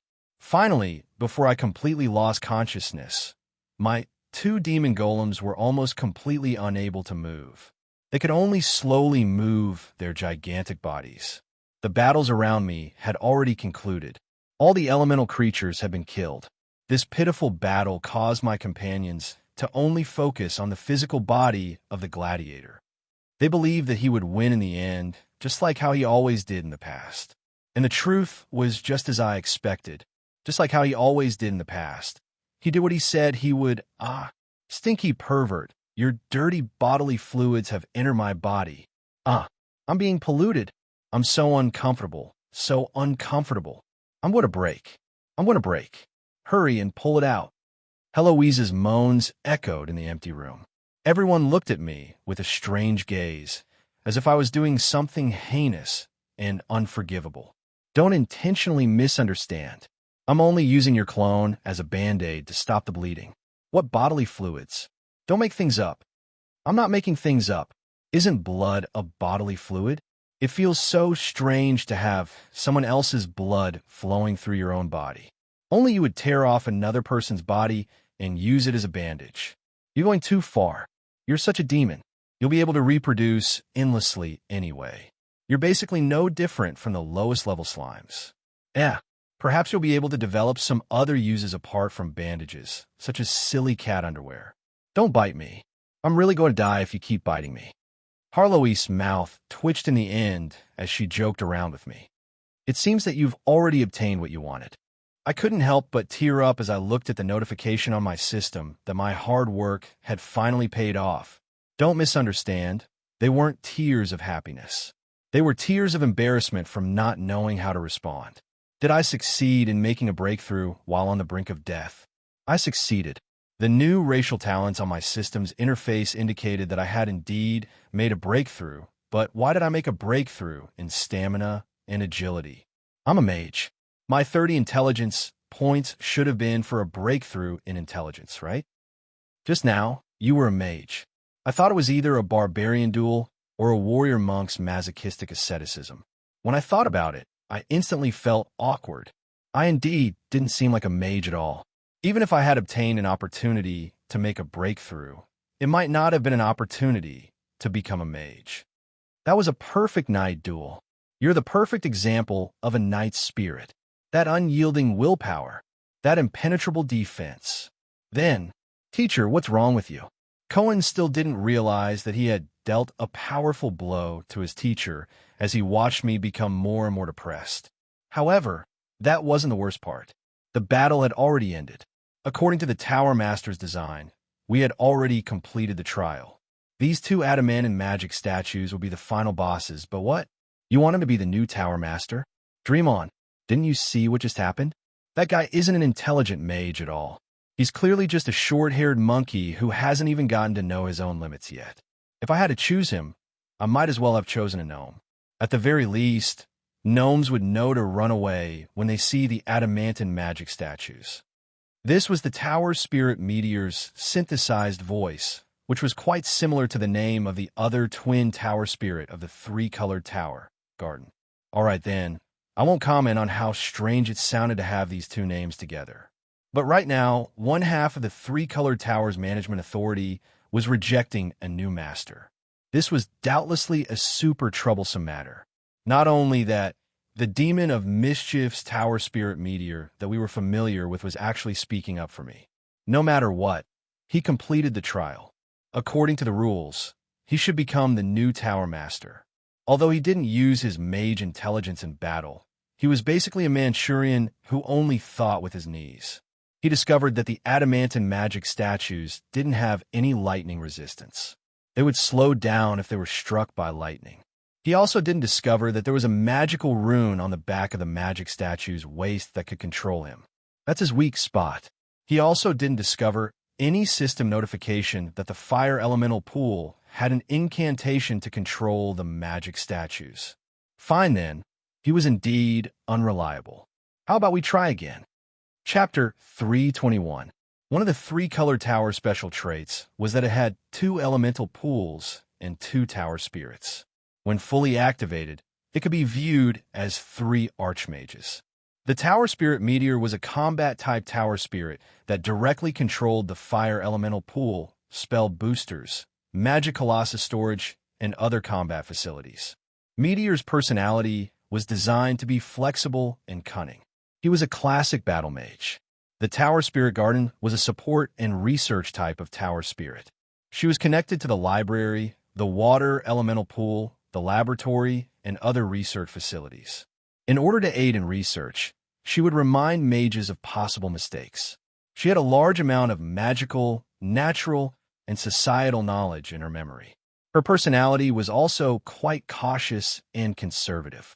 She could even be called old-fashioned. Tower spirits that were absolutely loyal were mages' most trusted assistants. Naturally, the smarter the assistant, the better. There were several ancient tower spirits that had been passed down from ancient times that were even more intelligent than ordinary humans. Sometimes, overly free and intelligent tower spirits would cause trouble for their master, especially for their master's successor. Artificial souls weren't devoid of emotions. It was completely understandable that an artifact would trust their creator. Loyalty that was ingrained in one's bones could become personal worship. It would be difficult for outsiders to understand the deep relationship between a tower spirit and a mage. I definitely wasn't insinuating that Otaku and his only old friend, the computer, had a close and trusting relationship that a third party couldn't understand. I don't want a new master. I don't want my old master's treasures to fall into the hands of an outsider, even if this was the original master's request. That was why the most dangerous situation when exploring a tattered mage tower would be if the tower spirit was still functional. That would be basically the equivalent of dealing with an entire army under the control of a single commander. For the next successor of a mage tower, a tower spirit that wasn't very loyal would obviously be a huge problem. That was why the first thing they did after obtaining control over a mage tower was to reset the tower spirit's personality and memories. Although that would require them to start training the tower spirit all over again, it was still better than dropping the ball at a critical moment. And since the tower spirit had its own will, this was no different from wiping out the tower spirit's will. This naturally worsened the tension between the tower spirit and its successor. Perhaps the tower spirit wouldn't be able to directly rebel against the new master under the orders of the original master, but it would be unavoidable for them to do evil within the rules. Compared to Garden, who directly expressed her dissatisfaction, the seemingly kind meteor's method was actually quite similar. If a normal mage had been given such a torturous trial, they would have long since exploded in anger or directly fought against the trial. But if someone actually dared to openly refuse the trial and fight against the trial, the mage tower spirits would have achieved their goal. They would be able to use the same method they used to deal with invaders to wipe us out. No matter who won in the end, the mage tower genie would no longer have a new master. Even if they managed to break through the mage tower's defenses, there would still be time for the mage tower's vital parts to self-destruct. Hence, if one wanted to obtain this Magus Tower in its entirety, the only way to deal with it was to play along with them and let them do whatever they wanted. Once they used up all the freedom within their authority, they would naturally pass this so-called test. If I make a powerful undead creature out of a dragon's remains, just how many types can I make? Also, how should I make the best use of the materials? What are the important things to take care of? These were Garden's additional questions for the Mage Tower Spirits test. However, they were filled with evil intentions. Indeed, this was a test of magical knowledge. However, an ordinary mage would definitely be unable to answer this question. After all, undead mages were still a minority in the Cloud Tower.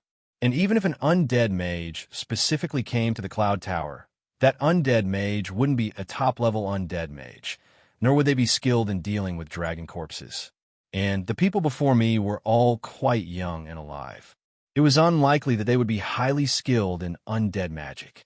And since Aso was a hidden undead mage, it was perfectly reasonable for him to use undead magic to test his successor. Garden used her own method to choose the questions that she believed to be the least likely to be answered correctly. She probably saw me use holy light just now. So, she probably thinks that I'm a divine arts mage who also studies holy light. However, it was evident that Garden's cleverness had made her own.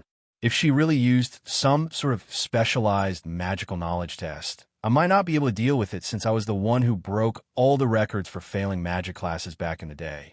Fine then, since Harloise was here, and with the level of knowledge she displayed in the previous test, it wouldn't be too much of a mistake for Garden to test me on the unpopular topic of undead magic. Could it be that I had unknowingly achieved the dream of every examinee? To bring a teacher with me to take the test? Cough, cough. Getting back to the main topic, even if it was an undead magic test, there was really no need for me to ask my teacher for help. If it's a dragon's corpse, the most common ones are bone dragons, corpse dragons, and dragon souls. These are indeed the best choices for making use of such a rare material, but they might not be the best choice. Since it's a matter of dealing with a dragon's corpse, then I obviously need to consider the material's characteristics. Now that I mentioned this, I started to miss the past. Back in the day, in order to obtain some dragon grave materials, I had to go through the dragon graveyard in Dragon Valley. The feeling of being chased by the guardians of the dragon graveyard was truly nostalgic. If it's a white dragon, I'll unhesitatingly make it into a bone dragon. Not only is it because white dragons didn't have much intelligence when they were alive, I don't expect them to have much intelligence or spellcasting abilities. Ice-type corpses can also strengthen a bone dragon's ice dragon breath. But if it's a silver dragon, gold dragon, or black dragon of a certain age, and if the dragon soul is still relatively complete, then I can consider using soul summoning magic to create dragon liches, dragon graveyard guardians, and other undead mages. Although the success rate isn't high, if it succeeds, then their combat strength will be off the charts. Please answer me in detail. What I want you to tell me is how many undead creatures and how many species can you create if I give you a single dragon? I was still intending to continue talking about the theoretical classification and choices of undead dragons, but my teacher seemed to realize that he had found a problem, so he changed the topic to a test of my application skills. If the corpse is complete, the entire dragon skeleton can be made into a bone dragon. If there's a dragon soul, it can be made into a ghost dragon. However, if the corpse isn't complete, the success rate will be very low. Part of the dragon's wings can be used to create a dragon skin gargoyle's outer shell. Dragon teeth can be ground off to create dragon tooth soldiers. Ribs number 7, 9, and 11, which won't affect the corpse's integrity, can be used to create a giant bone beast. The internal organs are excellent. Just the dragon heart alone is enough to create a top-level abomination. All sorts of dragon parts can be used to effectively increase the basic stats of zombies and stitch monsters. None of these can be wasted. As for rotting dragon blood, it's best to create undead slimes. Undead mages were so poor that their usage rate of materials was ridiculous. If I gave them a single dragon, they would be able to create a powerful army. Just how poor are you? Most of these things were created by you after you scrounged up all sorts of resources. I didn't teach you any of this back in the day. Harlowe's comment seemed to have inadvertently revealed something. Judging from a mage tower spirit's silence, it seemed that my answer had far exceeded her expectations. It would seem that Aso and Harloise were both wealthy individuals who didn't need to scrounge up research materials and funds. How would they know how difficult it was to start from scratch? I hadn't even explained how to avoid the tomb guardians and dig up the tomb yet. Back in the day, my Grave Robbers Chronicles, Dragon Grave chapter, sold incredibly well. If the dragon eye isn't damaged, you can ask a demon warlock to help you create the highest level Abyss Watcher, the type that will forever be invisible. It's super practical, but it's quite painful to give them half of the dragon eye. That's why you can consider killing the other demon warlocks. After all, 99% of demon warlocks are troublesome people who have committed countless crimes. Killing them will be the best way to help the common people. As for dragon scales, the heart, the back of the head, and other vital parts can be used to create dragon scale shields. They're light and sturdy, and won't affect spellcasting. They're basically the most popular type for battle mages. As for the other ordinary dragon scales, ask a leathersmith or alchemist to enchant them into protective gear. Dragon skin armor and so on are super popular, but don't ever tell anyone that they were dug up, or the price will be lowered. Remember to paint them first. That way, the disgusting smell can be left behind so that customers can be sure that they're real dragon skin and dragon scales. Oh, right. Green dragon nails contain poison, while blue dragon nails contain electricity. They can also be used to create enchanted daggers. In that case, you'll need to ask a blacksmith for help. I recommend a dwarf blacksmith in the 7th district of Cable City. Their craftsmanship is truly excellent. Their secret enchantment technique can create cursed black bone daggers, which are quite powerful. It's just that the owner of the shop is quite greedy. He's asking for 50,000 gold coins as an OEM fee. However, you can use your identity as an undead mage to threaten to kill his entire family. That way, you'll get a 40% discount. If you continue threatening to expose him for creating cursed items, he'll confiscate all of his assets. That way, he'll give you a 10% discount. By the way, even though I'm supposed to take care of that guy's business every time I pass by, why does he look at me like I'm his enemy? All right then, I seem to have accidentally said too much. Everyone around me fell silent. Cher's expression towards me had changed from the respect I received from the previous battle to one that said, as expected of a super dangerous individual, I must be careful. Why did I know so much? She said it out loud. Could it be that there was a problem with my plan to raise a beautiful girl? My daughter had entered a rebellious phase where she disliked her middle-aged father so quickly. You're the one who doesn't. By the way, you're already middle-aged, so what am I? Old? Hello, Grandma. Goodbye, Grandma. All right then. I was already used to having a silly cat hanging over my head and constantly dripping blood. I could just ignore her. What was I talking about just now? The greatest advantage of creating undead creatures is that you could try them over and over again. It's normal to fail. The materials are secondhand to begin with, so it doesn't matter if you reuse them. The only thing you need to pay attention to when creating dragon undead creatures is, I recall my past experiences and came to a conclusion. As expected, that was the only thing I needed to pay attention to. Make sure you don't let the dragons see you. Otherwise, those narrow-minded lizards will come charging at you with their saliva, dragon breath. Tui, didn't I just dig up 7 dragon graves? Was it really necessary to hunt me down for 3 years? I'm doing this for the sake of creating new materials. I'm doing this for the sake of truth and knowledge. I'm the righteous one. Right after I finished speaking, the staircase leading to a higher level opened up. The tower spirits seem to have come to an agreement as well. Perhaps you'll become an even more amazing undead mage than Master Aso. Not perhaps, it's certain. When I touched the control center of the mage tower, I felt as if my consciousness had entered the clouds. The entire structure of the mage tower appeared before me. This was a 3-dimensional diagram of everything that I had just obtained. And then cold sweat began dripping down my back. Salo's crystal? How could such a thing exist? Salo wasn't some magical creature.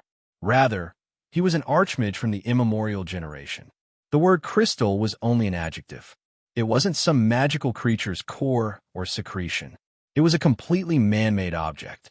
Salo's man-made magic core wasn't fundamentally different from a titan's heart or an energy core. The only special characteristic about Salo's magic core was that it was much more powerful. Just how powerful was it?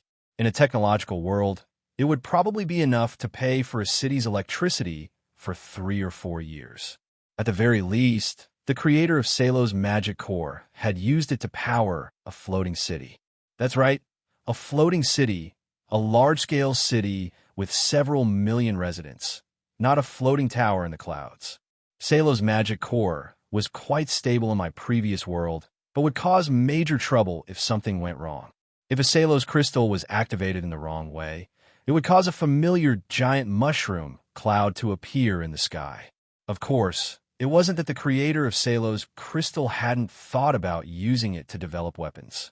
However, there had always been a small problem, a weapon that couldn't guarantee the user's survival, so nobody dared to use it to begin with.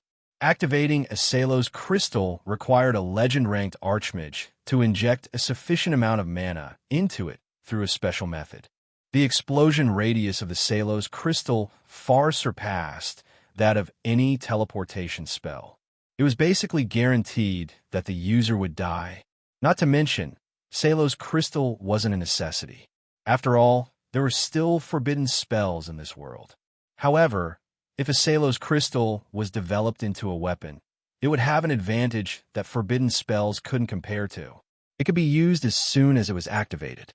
There wouldn't be a long casting time, and there wouldn't be any intense magical waves that would be announced to the entire world. If a Salos crystal had been used as an energy source for a mage tower, I wouldn't have been so surprised. However, this Salos crystal just happened to be found on a gnome cannon. That cannon was aimed at the Truth Symposium's tower of 10,000 mages, which was located 2 streets away. If the undead and the mage country started a war, and all the Truth Symposium mages were summoned for a ritual, and then a Salos crystal suddenly exploded, I once again gained a new understanding of Aso. It was likely that he wasn't here just for personal reasons. He was most likely on guard against the mages from the very start. The gnome cannon wasn't the most important part. After all, as long as the Salos crystal was detonated, the entire city would be within range of the explosion. However, the closer one was to the center of the explosion, the less time the mages would have to react, and the fewer archmages would be able to escape. And if Aso had left some sort of message for Black Eye, then a legend-ranked Lich would likely be able to kill more than 70% of all archmages in the mage country. No, considering that Liches could store their phylacteries far away, it was likely that they wouldn't even need to use them. Perhaps the current Black Eye was the backup detonator. I carefully put away the Salos crystal and focused on the other 2 crystals in the control room. One was white, and the other was red. Both were about half the height of a person, and I could faintly hear a human's voice echoing within. This was the true form of the Mage Tower spirits. The stronger the Mage Tower spirit, the larger the crystal, and the more memories and knowledge stored within it. I also had a Mage Tower spirit like this back in Sulphur Mountain City. However, it was only capable of controlling a library, so its abilities couldn't compare to these 2 Mage Tower spirits. Its core was also only the size of a palm, and it didn't seem very human-like. Right now, as long as I touched the control panel again, I would be able to reformat these 2 Mage Tower spirits into their original forms. However, I didn't intend to do so. Forget about what happened in the past. Just follow me from now on. Yes, the Mage Tower Spirit Meteor Garden is willing to serve you. Really? Then let's start with a little song. I'll accompany you to watch a meteor shower land on Earth. Chapter 322. After the new master was confirmed, the 3-colored tower's radiance expanded to the point where it could be seen from several streets nearby. The light cleansed the entire Mage Tower from top to bottom, including the stargazing platform, divination room, library, arcane garden, magic golem storage, mutated creature research lab, mystical creature dungeon, summoning room, elemental pool, servant area, and so on. As more and more rooms lit up on the map, my will reached every corner of the tower. Even though I was only touching the control center, my vision was able to jump between every floor of the Mage Tower. As long as I wanted to, my commands and voice could be transmitted to any location. The 17th floor of the main tower and the 12th floor of the 2 auxiliary towers have all been self-inspected. The 3rd floor of the main tower and the 7th floor of the 2nd auxiliary tower must be repaired. The other floors are in good condition. The energy pools have all been activated, and the magic golems will complete their self-inspection. They will begin cleaning and repairing the Mage Tower. It is estimated that after 3 days of comprehensive maintenance, more than 90% of the floors will be ready for daily use. The Tower Spirit Garden's voice echoed in my ears. Aso was indeed an old mage with a great background. It seemed that the dormant, three-colored tower was in excellent condition. It would be ready to be used again after some cleaning. The magic golem warehouse was now open. Soon, those incredibly strong and tireless giants would walk out and become the best free porters and cleaners. At my command, the summoning room was already summoning mages who would listen to my commands. Those magical creatures from the other world were diligent and smart.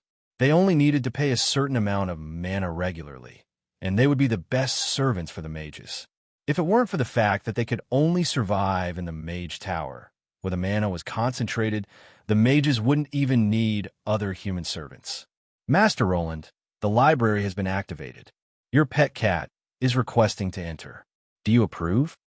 No wonder she'd disappear in the blink of an eye. She's never been so hard-working when she's working. Toss her into the water elemental pool. Let her enter after she cleans up and cleans up. The silly cat angrily rebuked me through our mental connection. Just as the steward garden finished her own self-inspection report, the head of security, Meteor, also finished his inspection. Due to years of disrepair and many other reasons, including the test we just went through, some defensive spells and magic traps have lost their effectiveness. The Mage Tower's defensive capabilities are only at 47% of its peak. I've already prepared a list of supplies. But, considering that the Cloud Tower was still relatively safe for the time being, I decided to put this list of zeros aside for now. Of course, the most important thing was that I had other plans for the Mage Tower.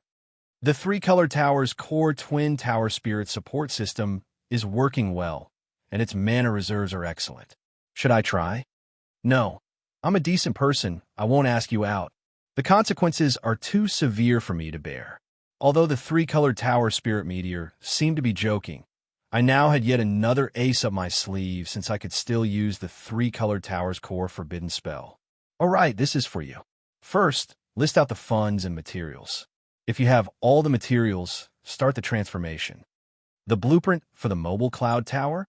Isn't it already lost? That's right. This was the Mage Tower design that I had chosen, the Cloud Tower type Mage Tower. This was also how the Mage City was named.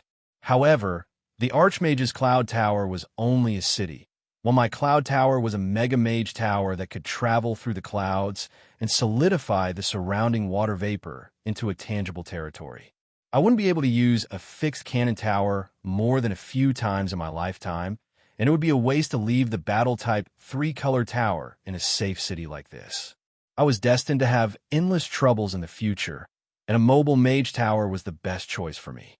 I had already obtained the technology to create the cloud tower.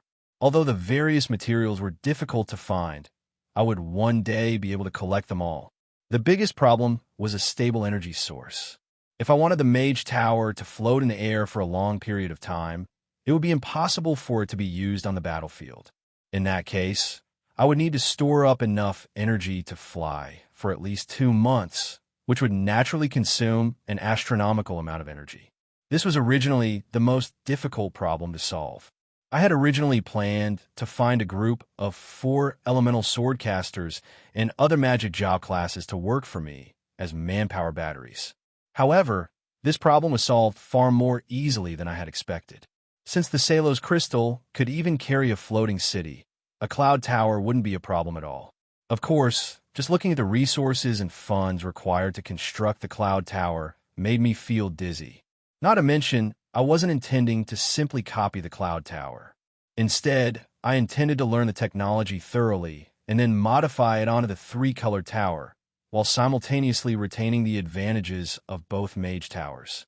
Although this sounded like wishful thinking, since the Cloud Tower spirit didn't directly reject my proposal, it should be possible. Although it will be quite difficult, it's not completely impossible. Yep, after a while, I'll help you all level up, and I'll also introduce a new friend, 007. With his addition, your knowledge will at least double. With the knowledge of 2 undead emperors, you'll no longer be the three-colored tower's twin tower spirits, but the 3 wise ones. The Cloud Tower needed to control the wind elemental energy in its surroundings, so a built-in wind elemental pool was necessary. In that case, a supporting tower spirit would also be necessary. If I didn't intend to remove the water elemental pool and fire elemental pool for simple modifications, then I would need to add a new tower spirit. It would be far too much of a waste to leave the cloud tower spirit in my hometown to rust. Forget about leaving my memories underground, but all the knowledge I'd obtained over the past 300 years of traveling around the world could be added to the cloud tower's knowledge reserves. Yep, although theoretically speaking, the cloud tower spirit would obey the new master's control, it was just like how a new general manager would often appear in a company with a new boss. It was completely understandable that a completely loyal subordinate would appear in the new boss. The Three Wise Ones. That sounds excellent. That'll be our collective name from now on. From now on, not only did I finally have a proper cloud tower, the Great Industrial Party also had a proper research center. Previously, it would have been possible to borrow other mages' laboratories for ordinary magical research, or to rent other mages' shops for engineering and alchemy research. However, this would have been fine for ordinary mages, but for emblematic truths-level mages, it would be quite unsightly for them to do this for so long. They would basically be nothing more than a shell company filled with bad assets. They wouldn't even have a stable headquarters.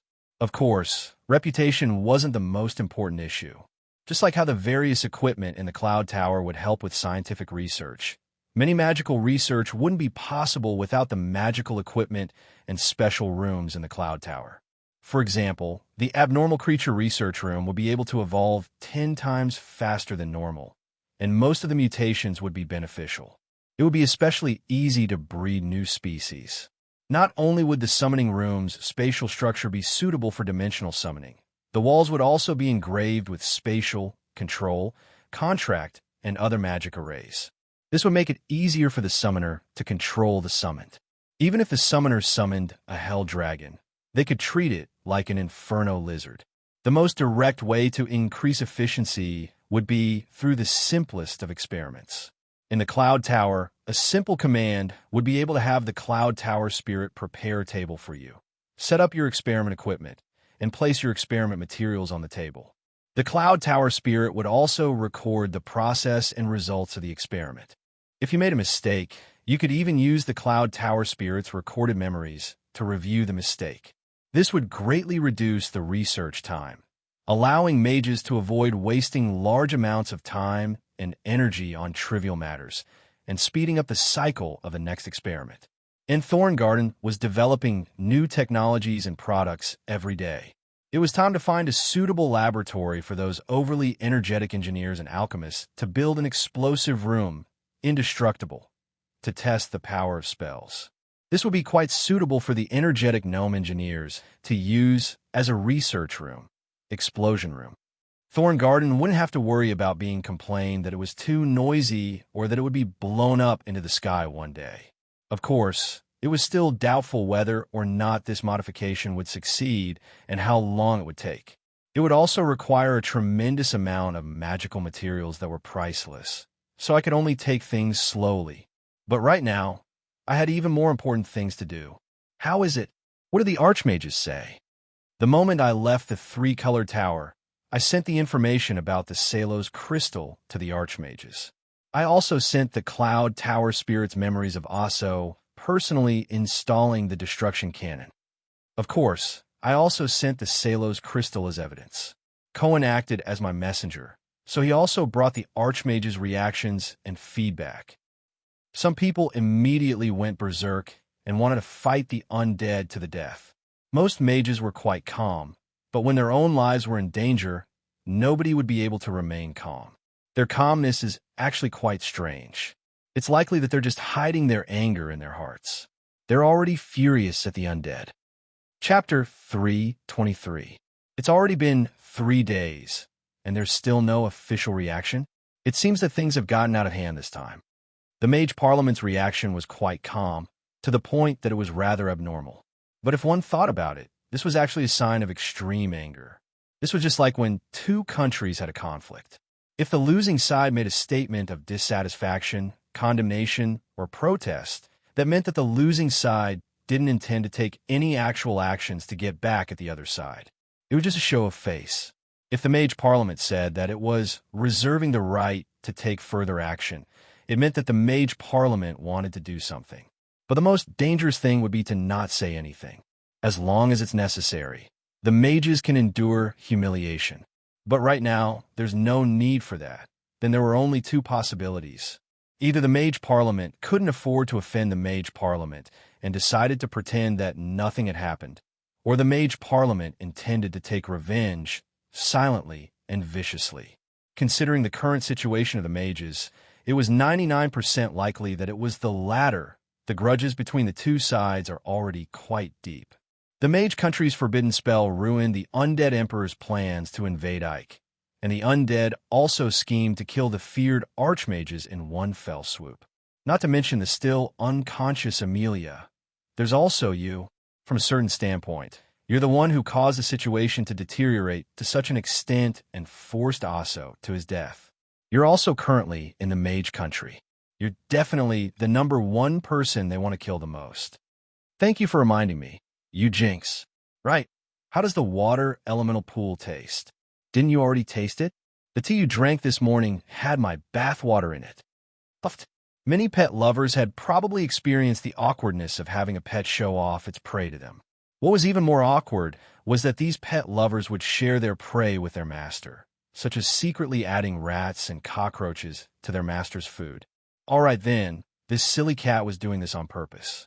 I was going to teach her a good lesson so that she wouldn't feed me even more than usual in the future. Don't run. I'm going to hang you on top of the mage tower to dry you. As usual, the human and cat chased after each other. The next step of the plan was already underway. From a certain standpoint, mages were indeed the most extravagant of all. The top-level research facilities were only used to create basic spell models.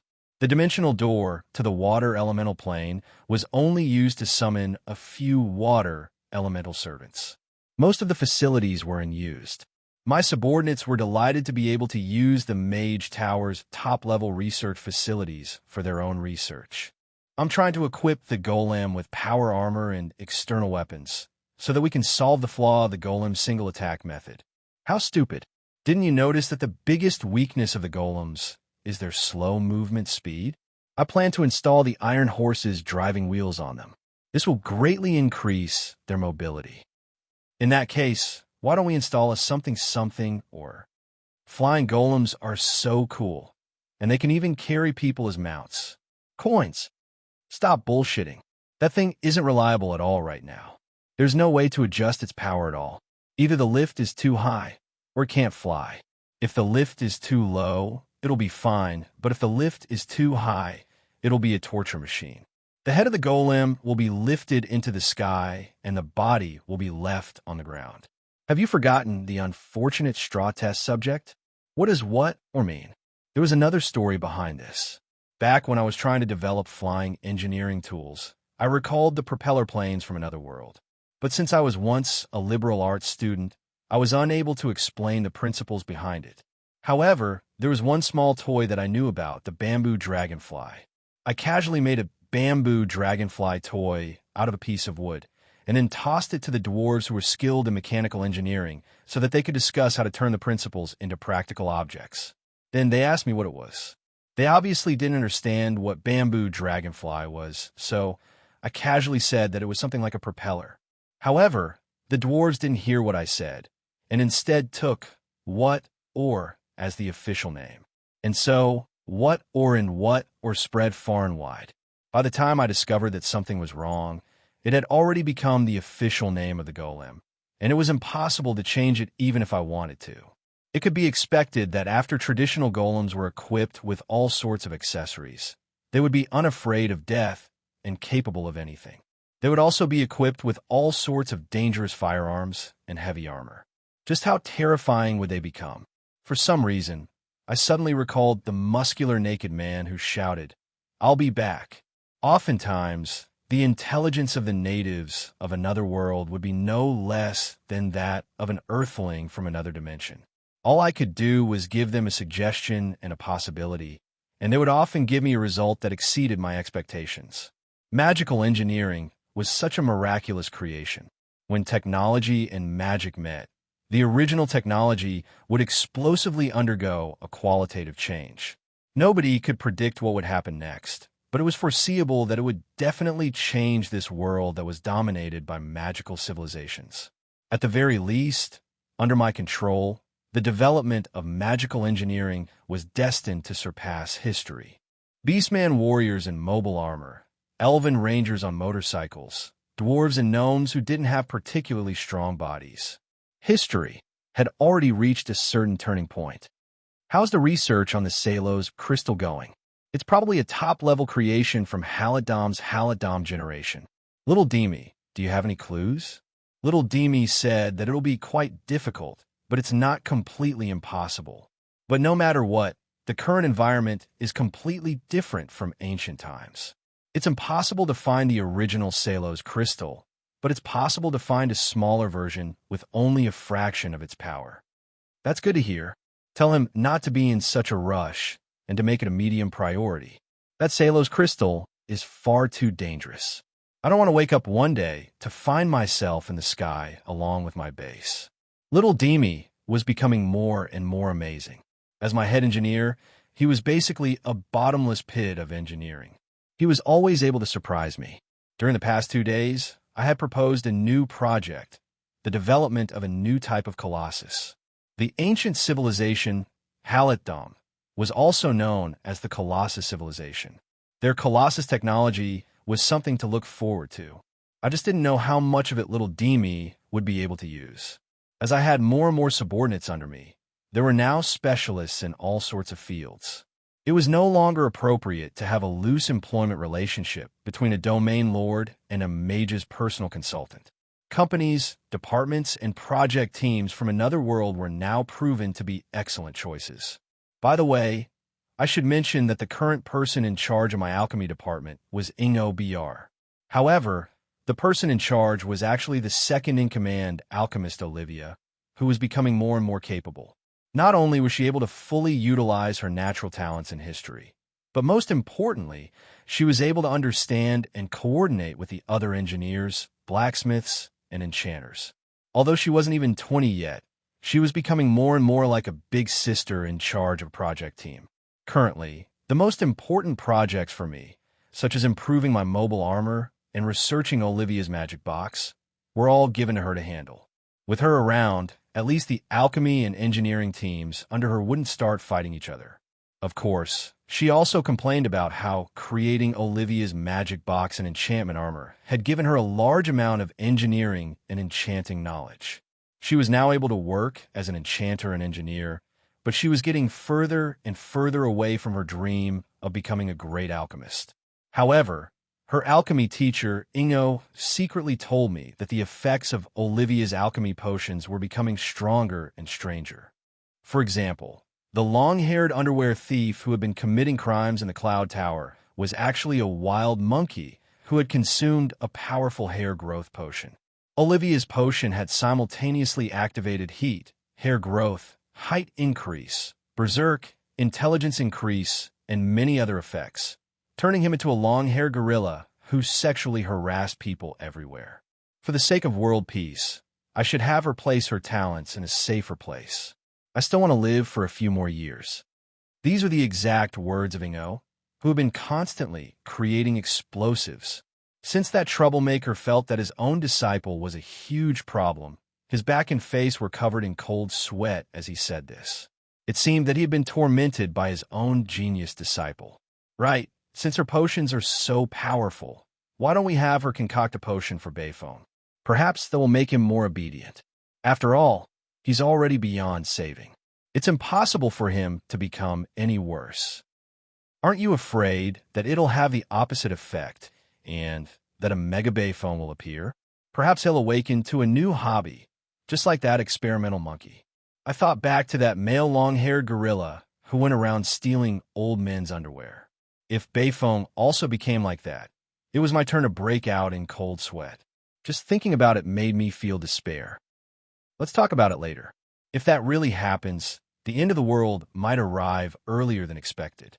Suddenly, the gnome seemed to have thought of something frightening as he revealed a terrified expression filled with despair. Recently, Bayphone has been treating Olivia to meals all the time. Perhaps he wants her to concoct a potion for him. That can't be. Does he think that he can still be saved? I don't know if he can be saved or not. Perhaps he wants to give the potion to his companion. Just as we were exchanging glances, we heard a cry for help outside the window. Oh, a monster! An ancient monster movie was currently playing out on the streets. Refugees were screaming in fear as a gigantic black beast was currently fighting against a mage from a city guard. For some reason, this gigantic beast seemed rather familiar. I adjusted my view and discovered that it was a gorilla that was about as tall as a mage tower. This gorilla was currently happily playing with a doll in its hands. However, this doll seemed rather familiar. It actually had dragon horns and black scales. Is that Bayfoam? Isn't that the experimental monkey from before? He evolved again? Who's that? I don't recognize him. That's right, we don't recognize him. Cough. When I thought about the trouble that would follow, I decided to ignore the great beauty who was struggling in Adamantium's hands. Let's get back to the main topic. Now that the great industrial party had a headquarters and research center, a large number of researchers, a storehouse to sell our products, and the approval of other mage organizations, the great industrial party could finally be considered to have fully matured. Tell the gnomes and dwarves not to travel too far on personal aircrafts. There are gargoyles, griffins, and horned eagle knight. There are far too many powerful aerial forces in this world. Not only that, but they're also quite numerous and powerful. It'll be quite difficult to fight against them in a short period of time if we only rely on flying. It's better to focus on heavy aircrafts and cannons. That's right. All I could do was to use my status as someone who had experienced such things before to point them in the right direction so that they wouldn't have to invest a large amount of money into researching perpetual motion machines. Just 2 days ago, I had rejected the Perpetual Olivia's Magic Box project. It would seem that no matter which civilization's researchers came from, they all had great ambitions and motivation for this seemingly wonderful perpetual energy source. Of course, I won't forbid any private research. After all, nobody knows what the future will be like. But I definitely won't allow any projects with A or higher priority to be affected. There were far too many research projects that needed to be done at the same time. I personally evaluated the priority of these projects. Iron Horse was only a C, while the civilian projects were at most a B, while the Envy Borealis's airship fleet was an S, the highest priority. Yep, the second generation Olivia's Magic Box and the modification of the mobile armor were also at S. Yep, it was quite obvious that the projects with the highest priority were those that would be able to quickly become effective in actual combat. After all, we didn't have much time left. It could be expected that since the seeds of change had already been sown and the Industrial Revolution was unstoppable, no matter what happened in the future, as long as the Mage Country didn't suffer a total annihilation, the Great Industrial Party would definitely become an important member of the True Symposium.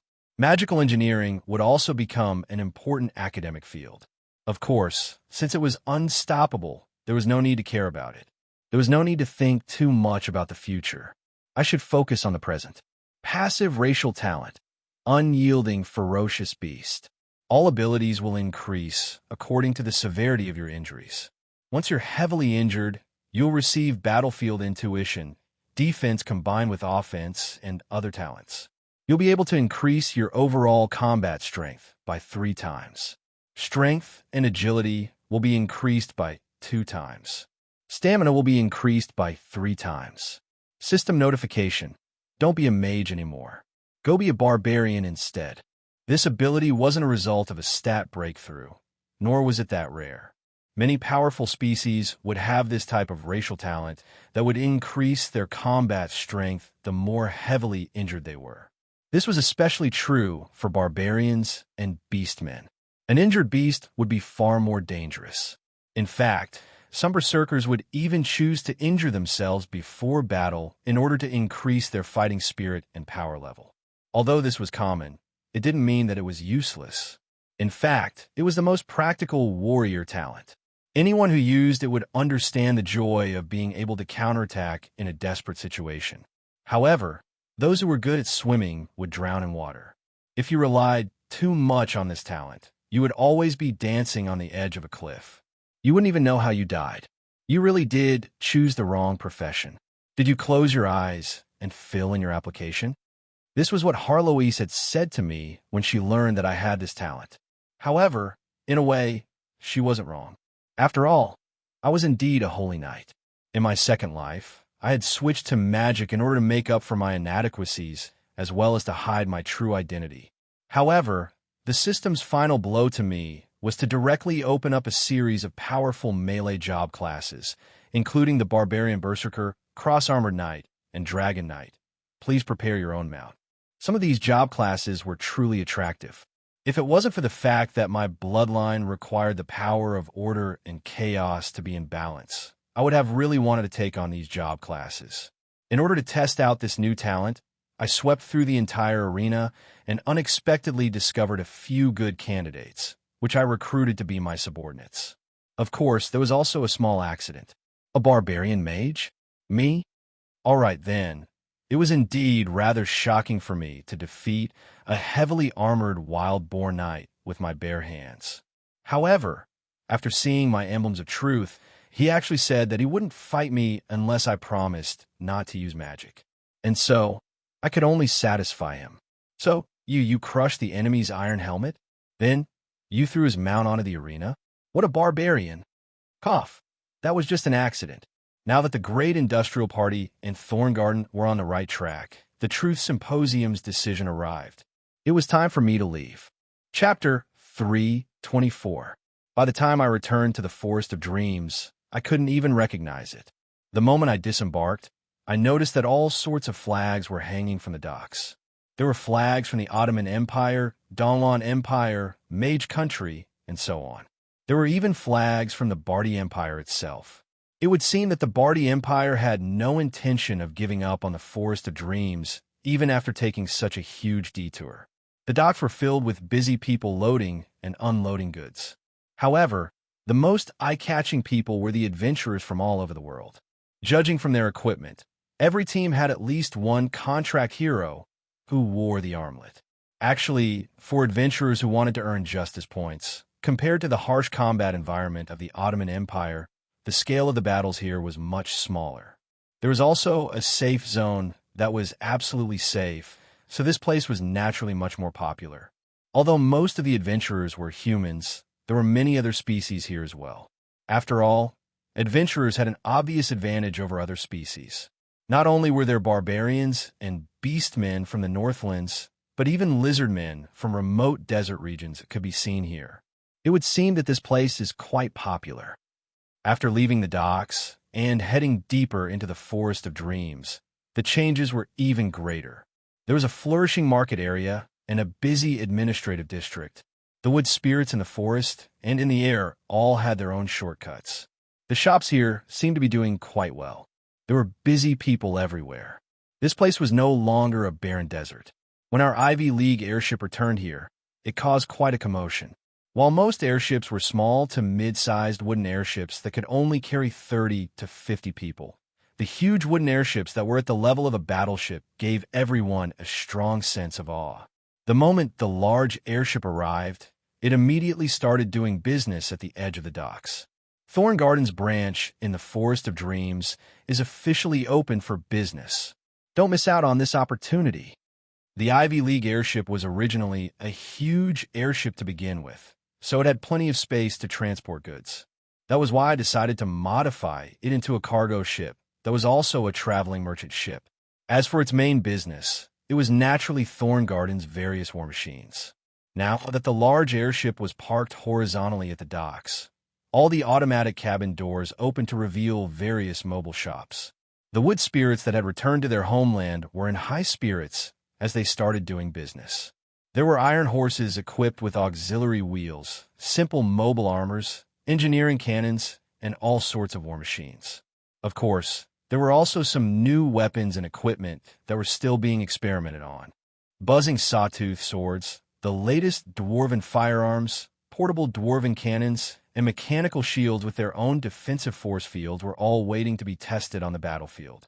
Meanwhile, An excellent arms dealer would make the battlefield into a testing ground for their own weapons while earning large amounts of cash. They would then use the cash to expand their market and improve their products. The only difference between us and them was that we still had a bit of conscience and standpoint, and would only provide weapons to one side. Judging from the first day's sales, it would take some time before the adventurers could accept these mechanical products.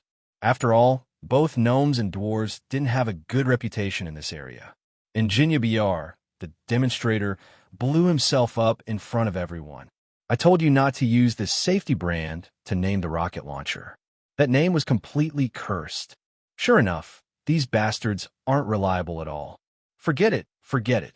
Someone will definitely try it out. Let time and combat results prove it for us. There was another reason why we had returned so quickly to the Forest of Dreams. We had gone there as envoys of the Wood Spirits, and our alliance could be considered a success. However, when we returned, we had a new problem on our hands. The Mage Country sent Barty as an envoy to negotiate a truce. How troublesome. I wasn't the one being asked to do this, but rather share. It seemed that someone had learned of our relationship, so there was obviously a problem with this assignment. Since they had sent her as an envoy, of course I couldn't possibly stay out of it. Leaving such a task to a gold-rank novice would be akin to tormenting her to death. It doesn't matter. I want to see what those fellows are up to anyways. However, I personally felt that they probably wouldn't directly ask me to do this. They were probably afraid that I would cause some sort of trouble or something.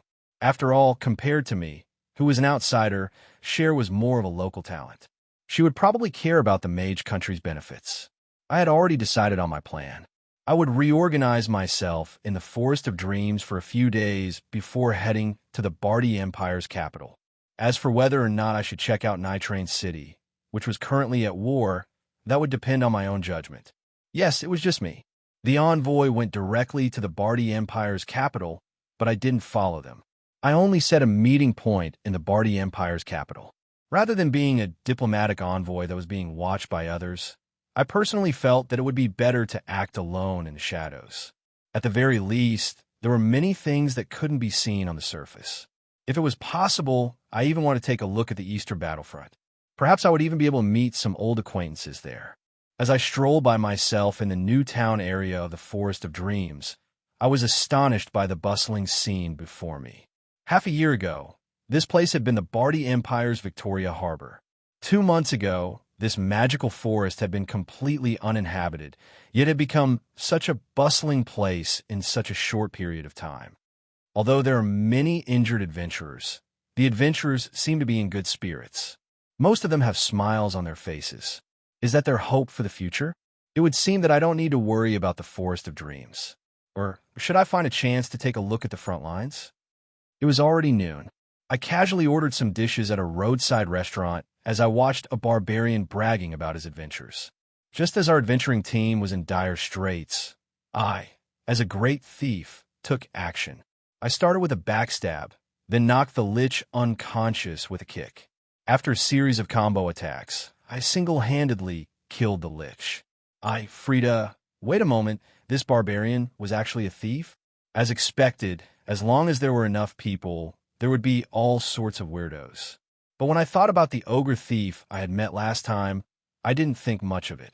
But a Lich could actually be knocked unconscious? If that Lich wasn't an undead mage wearing a skull mask, then it was probably a barbarian's additional racial talent of bragging. Brother Holy Knight, are you by yourself? A young female priestess approached me with a smile. Judging from the gold coin emblem on her chest, she was a mid-level priestess of the goddess of wealth. Of course, she didn't come here for any special services. Many priestesses of the goddess of love had personal hobbies. The goddess of wealth and her worshippers would forever only pursue wealth itself. I paused for a moment, but then came to a sudden realization. This was the front lines of the battlefield. Many temporary hunting teams would come here to search for adventurers. Places with high traffic like bars and restaurants would naturally be places where adventurers would search for companions. I was all by myself, so I seemed to be a lone adventurer waiting for a team. It would seem that the adventurers were lacking manpower, but the strange thing was, how did you know that I'm a holy knight? Since I had left the Cloud Tower, I wasn't wearing my signature mage robe.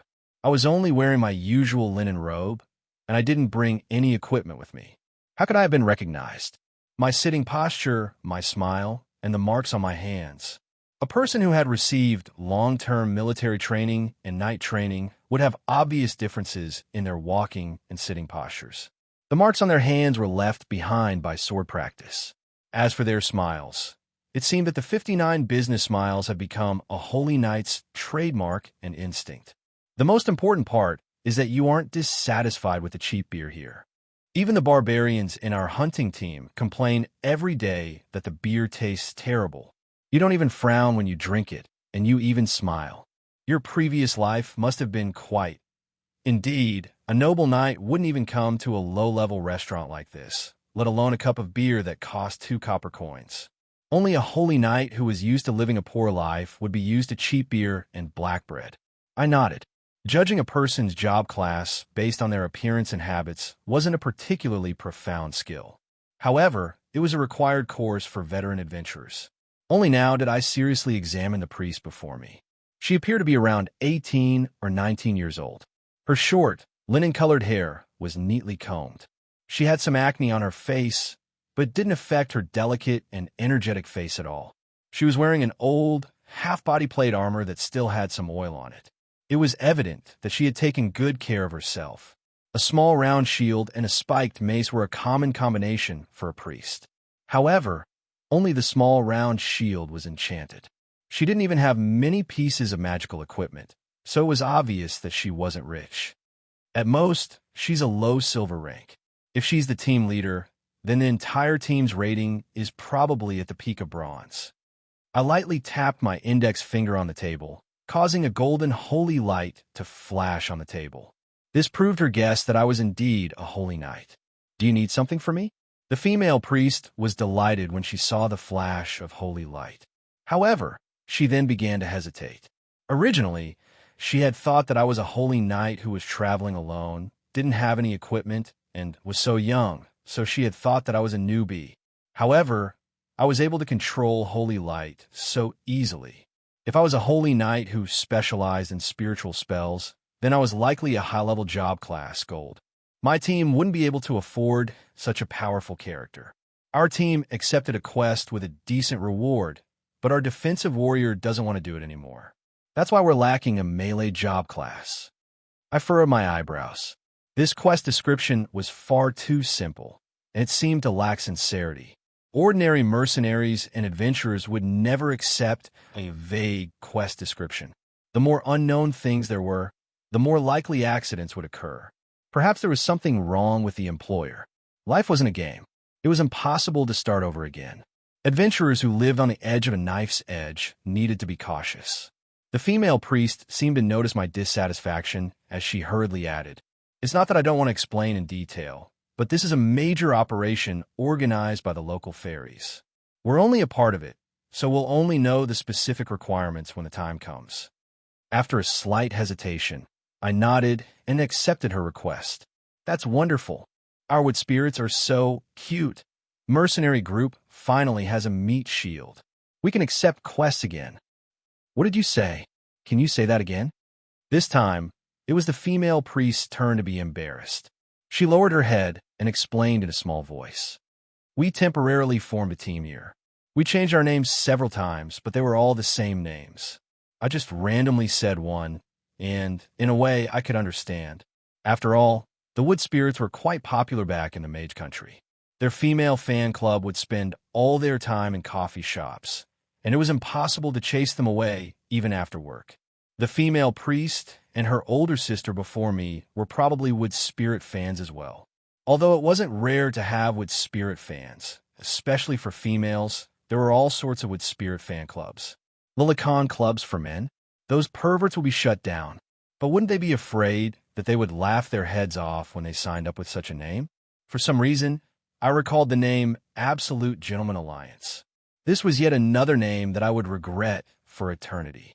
As expected, I needed to be careful when naming names. Yep, I should be the one to do it. In that case, why did your original warrior leave your team? I vaguely guessed what was going on, so I casually asked. He felt that our name wasn't nice. As expected, in such a team, the males would have to endure even more pressure and strange looks. They would either treat others as perverts or effeminate. I was about to retreat, but when I saw the female priest's pitiful, tearful expression as she looked at me expectantly, I couldn't help but sigh. At any rate, I'm going to check out the situation here, and I won't be staying here for long. Let's just find a random team and make do with it. And so I nodded. It seemed that this was a good opportunity to get some exercise. All right, my lady, at least for the next few days, Holy Knight Roland is willing to serve you. That lake was just as beautiful and tranquil as before. Moonlight shone on the lake's surface, and it wasn't as noisy as the other parts of the Forest of Dreams. I walked over to the floating lotus bridge above the lake. On the floating bed in the middle of the lake, the Sleeping Beauty's voice and appearance were the same as before, except that her face was a bit more rosy. As I walked closer, her long eyelashes twitched as if she sensed my arrival. She had a sweet smile on her face as if she was dreaming of something good, giving me some anticipation. Although you're much cuter when you don't talk, perhaps I'm still hoping that you'll wake up soon, so that I won't be so annoyed. Unfortunately, I received no response to my words. In the end, Amelia helplessly returned to her peaceful state. Are the sacrifices still not enough? I seem to be talking to myself, but I received the answer that I expected. Please don't be too worried. It's only a matter of time before Mother wakes up. The bright red Samantha walked out from behind a tree. Her calm expression seemed to contain a hint of worry. I nodded and didn't ask anything else. It was likely that these little fellows were far more worried about Amelia's deep sleep than I was. Just as I was about to leave, I suddenly recalled the little fellows that I had just met. By the way, are you planning any major operations recently? The kind where you're gathering many adventurers for a joint operation? Yes. I originally wanted to inform Father that the Forest of Dreams was expanding its territory. Chapter 325. As expected, it's completely untrustworthy to hire people on the streets. The next day, at dawn, I met up with the priest Betty and her companions at the restaurant from yesterday. However, as a veteran adventurer, I only needed to glance at them to discover that something was wrong with this party. It definitely wasn't just because of their names. No, it didn't take a veteran adventurer to notice that something was wrong with this party. No wonder they had sent the priest Betty to hire people. Everyone else was completely unreliable. Out of my 4 companions, the most familiar one was the barbarian I met at the restaurant yesterday. The thief. He was around 34 meters tall, and his wrists were thicker than my thighs. His leather armor was already torn apart by his muscles, and his face was so fierce that he could kill people with his face alone. His natural powerful racial talent, berserk transformation, and extraordinary strength allowed barbarians to easily change job classes into berserkers. However, this guy actually said something like this the moment I met him. Violence isn't good. That's why I haven't been a big brother for many years. The current me, Jin, is a technical thief. Technical thief? You're telling me that a barbarian is a technical thief? Your war god will be angered to death by you. Of course, I know what a technical thief is. Those guys are thieves who specialize in exploring ruins, breaking traps, mechanisms, stealing, and other techniques. Their most important stats aren't the usual thief's agility and strength, but rather the ability to break mechanisms, traps, and grasp the relevant knowledge and skills. This is a job that idiots can't take. Not to mention, because all of their time and energy is invested in mastering their skills, their combat strength is only 5, or at the very least, 0. But since this job class didn't require combat strength, it was exclusive to the gnome adventurers who were naturally lacking in strength and had dirty hands and feet. Their small physique allowed them to avoid traps that targeted normal people. Plus, they were nimble and had a natural intelligence bonus, making them the perfect technical thief. If I remembered correctly, barbarians' racial talent would increase strength, but their intelligence would decrease. Once they entered berserk transformation, their intelligence would directly drop to around 3, making them no different from wild beasts. It would be difficult for them to even complete a sentence. With Jin's outstanding natural strength, If he had chosen an assassin job class that specialized in combat, I could only say that it would have been a rather unconventional choice. Yet, this guy actually chose a job class that required the most intelligence, a technical thief. I could only say that this guy was basically a scammer. Manners? I'm now a holy knight. It'll be far too damaging to my image to simply shout and complain. While trying to suppress the urge to complain in his heart, he squeezed out a smile and nodded. May the holy light bless you, friend. The huge body suddenly hugged me. Bean-sized tears rolled down his cheeks, what in my back. You're the first one who didn't laugh at me. Barbarian brother, everyone has the right to choose their own path. Why would I laugh at you? You are Ah Jin's brother from today onwards. Those who mocked Ah Jin deserve to be sent flying by Ah Jin. Seeing that Ah Jin didn't send the newcomer flying, the surrounding companions didn't look happy. Instead, they looked disappointed. Clearly, they had planned to watch the show. What kind of people were they? The second person I introduced was the priestess I met yesterday. She seemed to be very normal. I'm Betty Oneless. You can call me Betty. I'm a guy. All right, then. The most normal person instantly became the most abnormal. I'm a holy knight. I'm a holy knight. I'm a holy knight. The most important thing for a holy knight is, even if my head is broken, I can bleed, but my hairstyle, my smile can't be messed up. I kept chanting calming mantras in my mind, but my expression still froze for a moment. Then I returned to my standard professional smile and extended my right arm. Mr. Betty, nice to meet you again. Wow, this guy can actually maintain his smile. Just like Betty said, he has an incredibly realistic fake smile on his face. It said that a holy knight's strength is directly proportional to their fake smile ability. He can even maintain a smile after knowing that Betty's younger sister is a guy. Isn't that super amazing? I heard everything, you bastard. Veins were popping out on my forehead, but I kept chanting, I didn't hear anything in my mind as I continued to smile at this strange team.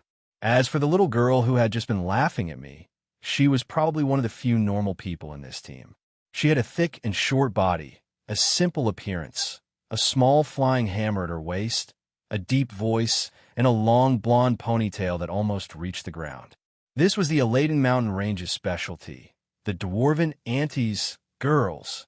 Dwarves weren't rare in this world. There were gray dwarves underground, and there were mountain dwarves and shield dwarves in the mountain ranges. Although they weren't tall, they had plenty of energy, strength, and sturdy bodies, stamina. They were blacksmiths, warriors, miners, and the children of the earth. They were bold and straightforward, natural-born warriors. Of course, there were also advantages and disadvantages. Dwarves generally had short legs and slow reactions, so it would be impossible to count on them to jump around like elves. However, dwarven shield bearers were world-famous for being excellent defenders. With such a dwarf present, this team wouldn't need to worry about a lack of meat shields. Hello, big brother holy knight. I'm Mary, Longbowman Mary. As she said that, this female dwarf directly pointed at the ironwood longbow on her back. All right, should I say that it was only natural? As expected, this team didn't have any normal people. A dwarf actually became a professional elven longbowman. Her mountain bloodline was crying. Nice to meet you, Miss Mary. No, I'm Lady Mary. I'm already married, and I even have 2 children. My husband was too disappointing, so he stayed at home to take care of the children while I worked to earn money. You really are a dwarf, Auntie. I didn't even know what to say when I saw this squarish face. There was a saying that the only difference between male dwarves and female dwarves was that male dwarves had sharper voices. Yep, that's right. It was male dwarves that had sharper voices. This was mainly because female dwarves spoke far too manly. Their voices were deep and magnetic, and the moment they left their mouths, they would astonish everyone and echo endlessly.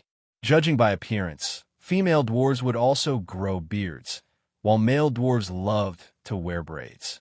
It would be difficult for outsiders to tell the difference between male and female dwarves, as their sense of beauty was also quite strange.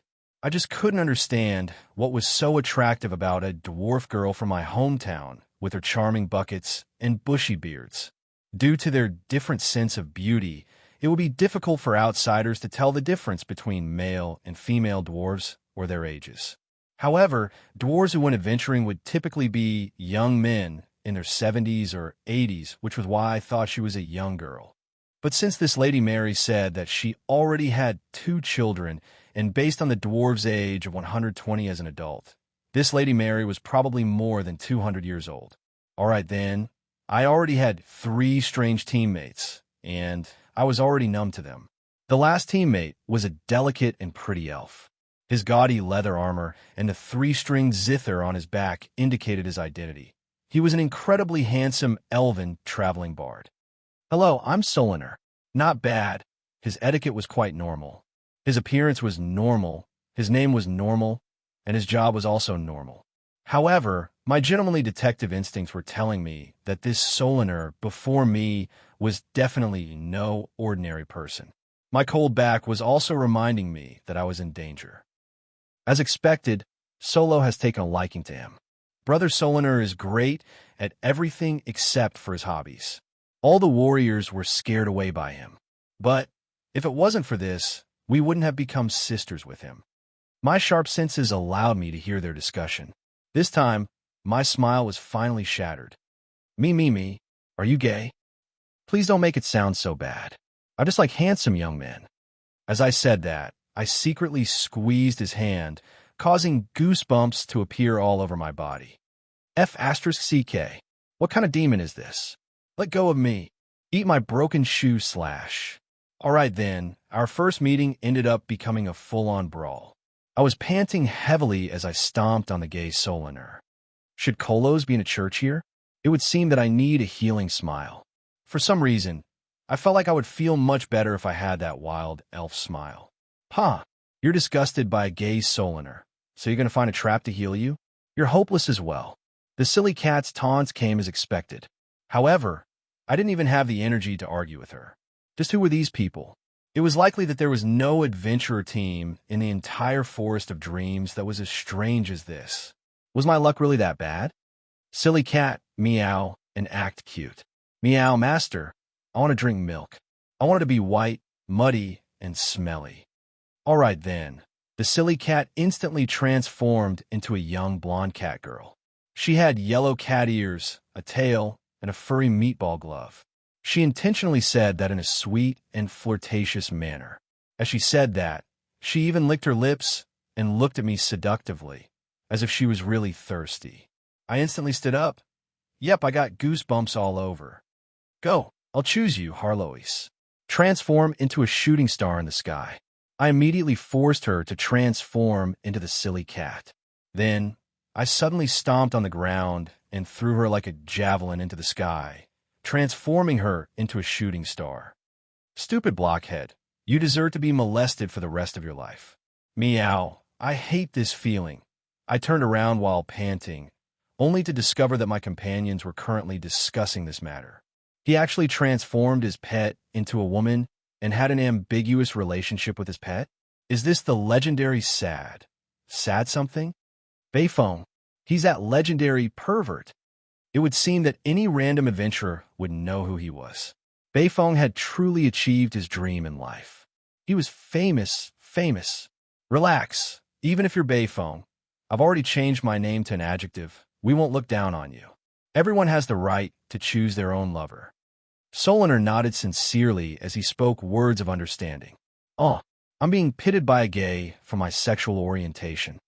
At this moment, I was seriously considering returning to the Gui Ming River and starting all over again.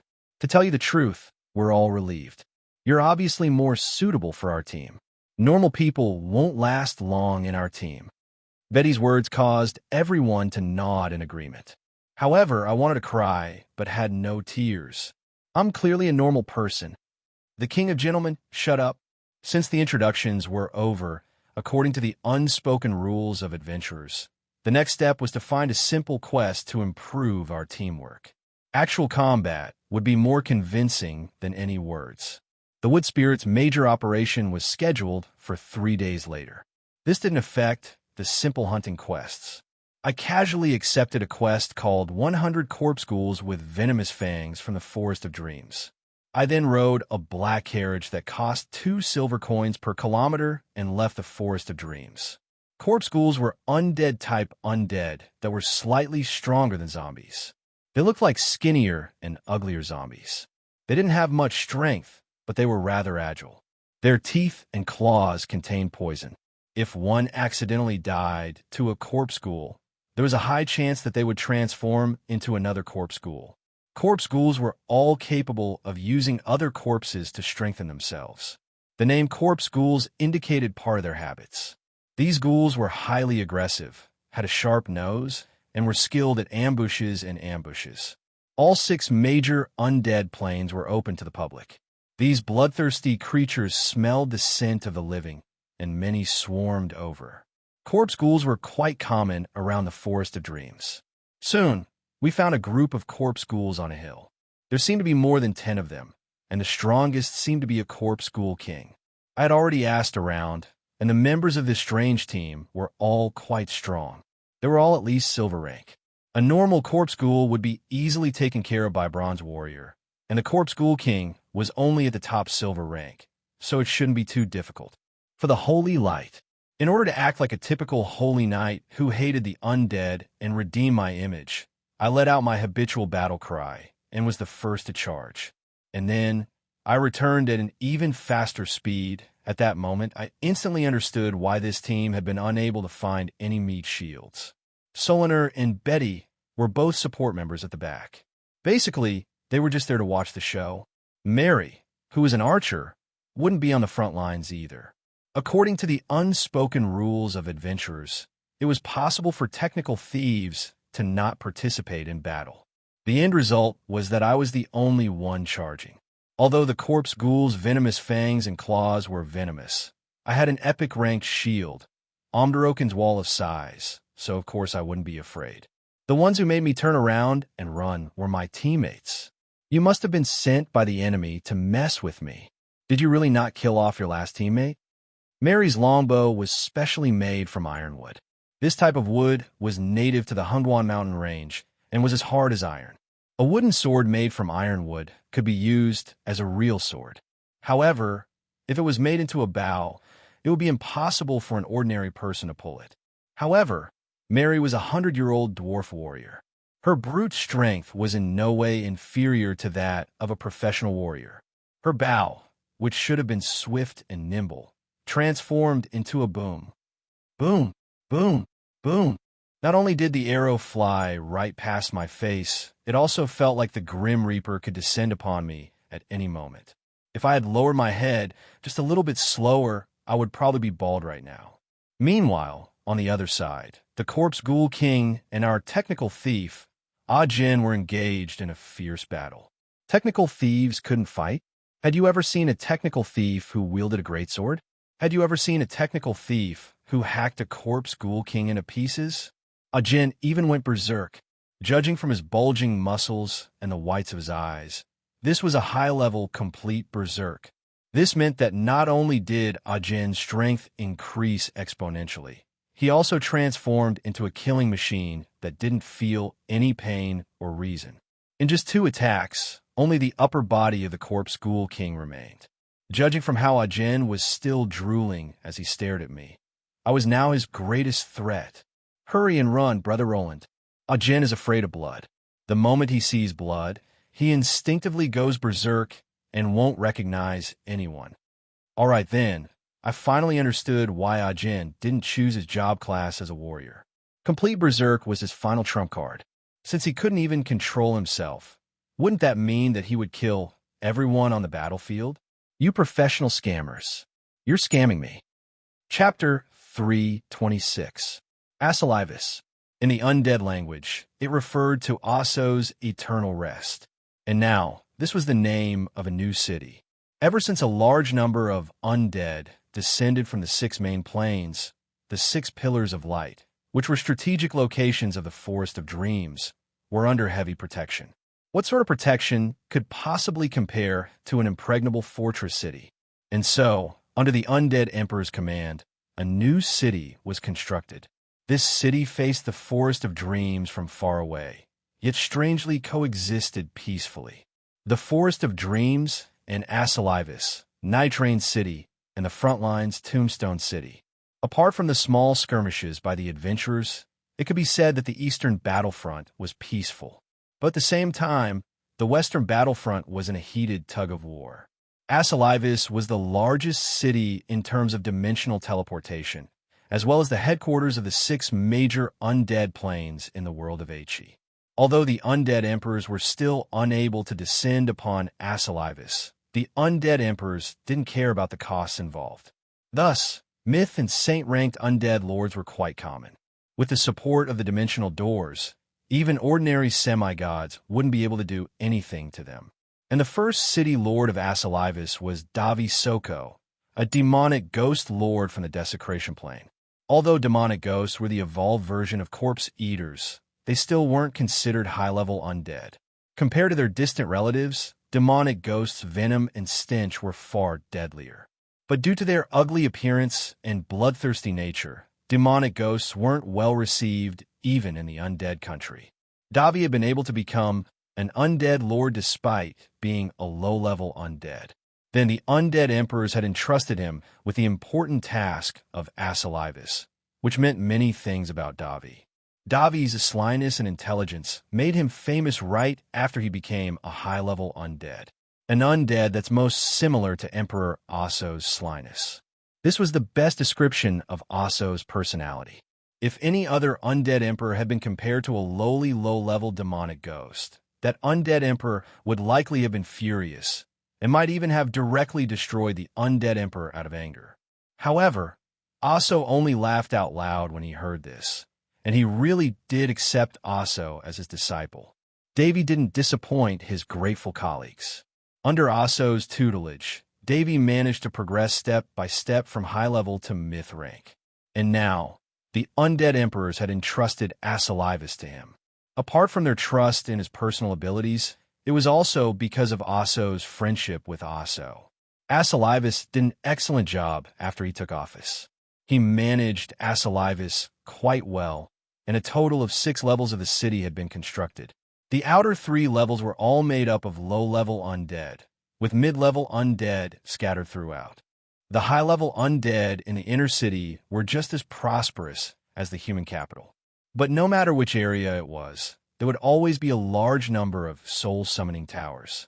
Ghouls, skeletons, and other low-level undead would be constantly awakened and summoned. The high-level undead would then lead these low-level undead to the front lines like herds of cattle, where they would then become cannon fodder for Nitrain City's front lines. Undead mages were also busily working and experimenting at the top of the soul-summoning towers. All sorts of mid-level and low-level undead materials were given to them. With the aura from the undead planes and the support from the soul-summoning towers, all sorts of specially modified and advanced undead soon left their laboratories. The undead now had the backbone of the middle-level undead army. Battles of attrition and fatigue were always the most suitable for the undead. It was common for an entire army of undead to have a single high-level undead, which would be more than enough to cause a tremendous amount of trouble for the defending human armies. Even worse was the fact that the undead constantly attacked day and night. Humans needed a rest, but the undead didn't. Although most of the undead were cannon fodder that didn't pose much of a threat, the high-level undead mixed and would always cause casualties. If the undead slacked off, it was likely that a truly fatal attack would immediately arrive. Even if the undead had already taken turns to rest, their fatigue would still accumulate, and their injuries wouldn't be able to recover in a short period of time. And once the undead were on the battlefield, no matter how many supplies and healing resources they had, they would all be used up in a short period of time. It was said that Nitrain City had already been forced to send out the Dragon Knight several times to wipe out the undead skeleton army. Unfortunately, it wasn't very effective. Even if the undead's dragon breath cleared out the battlefield, the undead would soon be filled in again. The undead were slow and sluggish, but there was no end to them. Perhaps the undead would be able to obtain victory after victory against them, but the undead would unknowingly lose all of their comrades. In the end, the undead would use up all their stamina and mana, causing them to collapse in a pile of corpses. This was how the undead had conquered so many cities over the countless years. The dead in battle would become new nourishment for the undead, making the undead calamity even more ferocious than before. The undead were quite patient. They continued to accumulate strength, as this was only the appetizer. Meanwhile, the hunters in the east began to attempt to stop and restrain the undead heading to the front lines in order to reduce the pressure on Night Rain City's defenses. And so, battles had already broken out everywhere along the way. But right now, as the flames of war continued to burn, Asalivis welcomed two esteemed guests. Even the city lord Davi personally came to greet them. The two guests were two handsome youths. One was slightly older and had long hair, while the younger one wore a red headscarf. However, the similarity between the two of them was that they were so handsome that they didn't seem human at all. Their abnormally well-toned muscles seemed to glow with a golden light, and their dazzling golden hair shone like the sun. Their blue eyes seemed to have the Milky Way swirling in them, and they walked through the air as if they were standing on flat ground. They seemed like heroes from the legends. Esteemed Lord Hartley, Lord Eanes, it's fortunate that you've come to visit us with your mortal physiques. Otherwise, it would have been quite difficult for me to find chairs suitable for your physiques. The old demon had a hunched back and was wearing a black cape. He held a walking stick, making him seem just like an old man who could collapse at any moment. However, he wasn't nervous in the slightest when facing these two gods. In fact, he even started to joke around. No need to be so polite. Since those false gods are capable of sending out incarnations to travel the mortal plane, how could we, who are stronger than them, possibly be trapped in mere stone statues? Little brats, we don't have much patience. Let's talk about working together. You filthy undead, just when do you intend to conquer the Bardi Empire's capital? Release our seals. Hunting in small teams was a rather nostalgic concept. In this boundless world, powerful individuals were far more powerful than ordinary soldiers. However, apart from an extremely small number of golden bloodlines and naturally powerful species, most powerful individuals had to take things one step at a time to reach their current level. Small teams would forever be the most basic and important unit in this world where individual heroism was the most prevalent. A small team's cooperation would directly affect an adventurer's evaluation. There were also job classes like thieves and bards that specialized in teamwork. Even mid-sized mercenary groups would have their members work together in small teams when carrying out missions. And if there was a high-difficulty mission that required a large team to carry out, experienced and reputable adventurers would gather multiple small teams to work together. Even if they could occasionally split up their teams based on their job classes due to special circumstances, it was impossible to count on them to listen to military orders. It would be fine if the battle was going well, but if the battle was going badly, it would be difficult to guarantee their loyalty. No matter how strong a soldier was, they wouldn't be qualified to be an adventurer if they couldn't be trusted. This was also why ordinary adventurer teams would forever only be able to do some supporting work during large-scale military operations. But sometimes, as long as they were used well, these mercenary teams that were skilled in small-scale battles would be able to make use of their individual strengths and become vanguard troops that far surpassed any regular army. And for this major operation, the Wood Spirits had hired a large number of small teams in addition to their own elite teams to carry out undead hunting missions. The Wood Spirits would be the hunters of the undead, as well as the bait to attract the undead's attention. If these small teams were ambushed or lost contact with the Wood Spirits, the Wood Spirits would know that the undead had come looking for them. The adventurers would then become the first line of defense. After all, if the Wood Spirits' plan was fully carried out, it was likely that all the undead would be alerted. At that time, it was likely that even the undead in Asalivis would come out in full force. And my small team was one of them. Our mission was to hunt the undead. Chapter 3:27. I'm such a fool, really. I already knew that random teams were unreliable. Random teams were basically all useless. For example, the archer was nearsighted, the priest was sleepwalking and AFK at the start of the battle, The warrior put all his points into intelligence and all his talent skills into haggling and diplomacy, and the mage forgot to bring her magic book and potion. As long as you couldn't imagine it, there would always be more useless. But this time, I just happened to be more convenient and casually accepted their invitation. Hunting the undead? Why do I feel like the undead are hunting us? I angrily roared as I ran. There was an entire large group of undead behind us. When did this start? When did we start being hunted down by the undead? Perhaps it was a gigantic barbarian who covered his face with a leafy tree branch in one hand and walked on his tiptoes while muttering, "You can't see me, you can't see me," under the watchful eyes of the crowd, and under the gaze of the Blood Clan who had a keen sense of smell, who said, "Are you kidding me?" He snuck up and ambushed me. Perhaps it was that girl named Betty or that brat named Beatty. Even though the hunt had already ended, and even though a large number of Bone Knights were on their way here, they still insisted on knocking out all the undead necromancer's golden teeth before they were willing to leave. Perhaps it was that dwarf Annie who fired a super long-range cannon that accidentally hit the Cyclops in a mountain range. At any rate, our current situation was probably caused by these ridiculous teammates of mine. As expected, the worst thing about teammates was that they were useless. Useless teammates? Useless teammates? Have you forgotten who was the one who insisted on using local ingredients to make bone soup for everyone to drink? If it weren't for you wasting time, we would have escaped long ago, all right? Harlois seemed to have a different opinion. You don't understand. Bone spirits are even more rare and difficult to obtain. Using them to make soup can nourish one's skin and even increase one's mana. You sound so proud. It seems that your cooking skills are quite good. Of course, back when we went on adventures together, I was always the chef.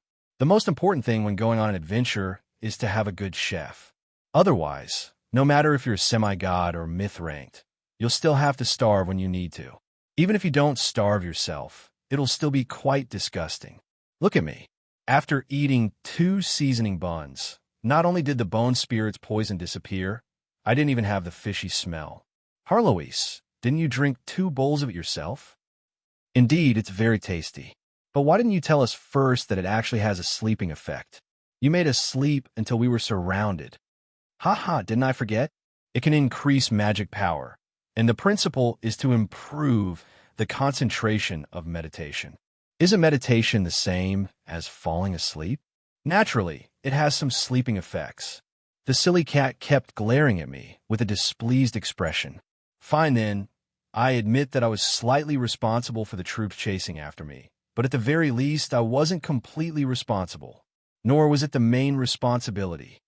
TSK, the way a man shirks his responsibility is really ugly.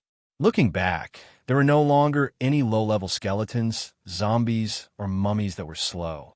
The only ones that could keep up with us were the mid-level and high-level skeletons like the skeleton cavalry. I roughly estimated that there were about 40 to 50 of them. If we were stopped, there would be even more behind us. It definitely wasn't something that our small party could handle. Yep, at least not with our strength on the surface. I don't think I can deal with these guys if I don't use my full strength. If I use my full strength, won't I expose my true strength? No, why should I avoid exposing my true strength? Why should I escape? There's no need for me to escape at all. I suddenly thought it through. I only intended to observe the situation on the battlefield and the contract heroes' daily lives. At most, I would secretly help the wood spirits so that their plans and schemes would succeed. It wasn't like I intended to play a game of pretending to be a pig to eat a tiger. What was there to worry about exposing my true strength? And so, I unhesitatingly turned around. For the holy light, don't be impulsive. As expected of a holy knight who likes to act impulsively at critical moments. I was right to keep an eye on him. Before I could even draw my sword, the dwarf Annie and the trap priest grabbed me from both sides and started running. Hey, I'm going to kill them. Yep, we all know you're strong. I heard from my older sister, who's a holy light priest, that under the guidance of the holy light, a holy knight will never fear anything. Although she said this, Betty's eyes were filled with pity, as if she was looking at a crazy lunatic who was hopelessly fanatic. Cough. I heard from my old wine barrel that the Holy Knight has the syndrome of sacrificing himself to cover his retreat, but you should at least find a time when it's worth sacrificing yourself. Young man, don't be so suicidal. I'm already 136 years old. Let me tell you, this world isn't as bad as you think. The dwarf Annie was quite direct, but why did she sound like she was trying to persuade an idiot who was about to commit suicide? I really can kill them. I don't intend to sacrifice myself. And I'm not forcing myself. Yep, I believe you. What did they mean when they said I was just being perfunctory and sympathizing with me? I really could kill them. Oh, let go of me. I'm not crazy. Let me kill them. In the depths of the mountain range, a temporary mountain village had been established. Simple logs were piled together to form a protective wall, and the scattered tents were the campsite. However, if anyone underestimated the defenses of this temporary camp, then the wood spirits' special magical parasitic vines and trees on the walls would teach them a lesson. Originally, this was a key location for missions. Ordinary adventurer teams would only be allowed to enter when they lacked supplies or were injured. However, due to certain special reasons, there were far more adventurers here than expected. And after being busy for an entire day, it should be said that after running for an entire day, the hungry and tired adventurers decided to go to the gathering point early to rest. Look, it's them.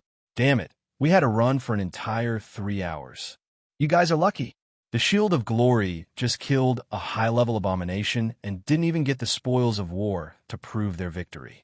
That was nearly 100 justice points. The wood spirits are so cute. Adventurer team was now famous. If you dragged a bunch of wild monsters across the entire battlefield and ended up snowballing, causing your companions to hate their parents for giving birth to you, you'd probably become famous as well. You'd be known as a burden to the adventurer team and a professional idiot teammate. Right now, no matter where we went, there would always be people pointing at us and saying, "What idiot teammate?" The other adventurers in the adventurer team were ridiculing us, but the adventurers in the adventurer team were incredibly calm. It was as if they were already used to it. It was no wonder that they couldn't find any other adventurers. Betty smeared some strange mucus on her face as if she was doing some cosmetic work. Ah Jin happily continued perfecting his own stealth equipment by adding new leaves and colors. To be honest, although many thieves would add colors to their equipment to match their stealth, Ah Jin had added some leaves to 2 tree branches, and now he had even added 2 rotten cabbages and a carrot. This was even more eye-catching than doing nothing at all. Or was he intending to sell vegetables to the undead? Could I pretend that I didn't know him?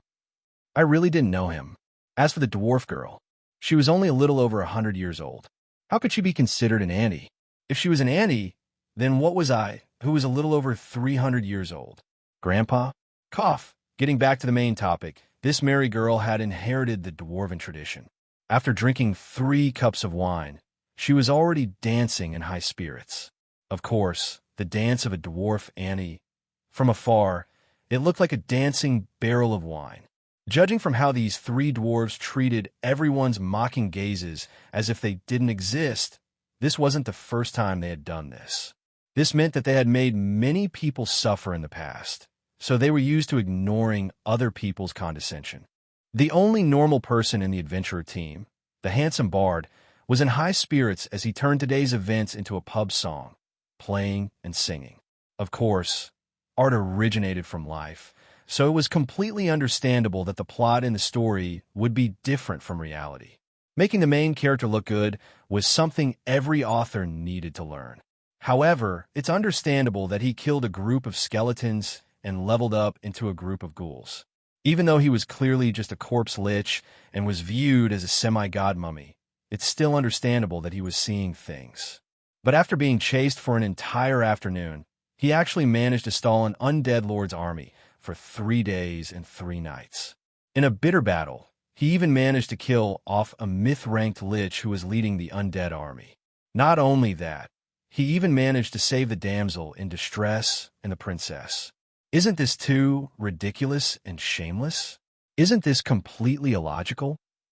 Brother Roland, you don't understand. In this day and age, it's all about fame. Serious storytelling has long since become outdated. If you didn't starve to death, you would have already changed your profession. The more illogical a story is, the more attention it will attract. The scarier the story, the more exciting it will be, and the more rewards the listeners will receive. Even if everyone knows that it's all nonsense, it's fine as long as they're having fun. Who would take it seriously? This is the market. All right then. I was speechless at being taught how to cater to the market by a native from another world. I shook my head as I watched these scammers continue to make more and more of a fuss. I went back to my own business. There was a gigantic ancient tree in the center of the campsite. Although it wasn't as tall as the Forest of Dreams sky tree that reached the clouds, it was still several hundred years old. Yet, 2 days ago, this tree had been completely empty. There were treants and wood spirits guarding this area. It wasn't that there weren't any adventurers trying to find out what was going on. It was that all ordinary adventurers who tried to approach this place would be stopped. A kind-hearted adventurer called out to me when he saw me walking over. "Don't go over there. Those wood spirits won't let anyone pass at all." Before he even finished speaking, I had already walked past the blockade. However, the wood spirits and guards ignored me as if they hadn't seen me at all. Right after that, the muscular adventurer who had just spoken ran over to try. However, before he could even get close, a wall of thorns suddenly rose up, and the wood spirit's vigilant and hostile gazes caused him to shrink back. He could only smile apologetically and return to his original location. The adventurer who witnessed this scene remembered the appearance of a young man who had just entered and hurriedly asked which team he was from. After all, only that person had been allowed to enter, and he was the leader of the adventurers in this expedition. Yet, this unfamiliar young man had received the same treatment. Even if he didn't have anything special about him, it was likely that he had a special relationship with the wood spirits. In that case, it would be necessary to investigate him. Of course, I didn't know any of this since I had already entered the treehouse. What surprised me the most was that I met a human here. He had shoulder-length blonde hair, blue eyes, and fair skin. His black armor flashed with a dark golden adamantite. His black gloves were even carved with powerful magic runes. The magical waves from his jeweled longsword were so strong that I could feel it even outside the door. I didn't know if this handsome man was strong or not, but he was definitely rich. Not a single piece of equipment on his body was below epic rank. Of course, I recognized him. He was the leader of the mega mercenary group Westwood Guardians, the Black Guardian Kaizaloan. He was also the leader of the adventurers participating in this expedition. Of course, this was only a name. However, I immediately disliked him because I think that we should punish the team with that strange name that caused all this chaos. Otherwise, if everyone imitates him and doesn't listen to orders, I'm afraid that the entire organization will be in chaos.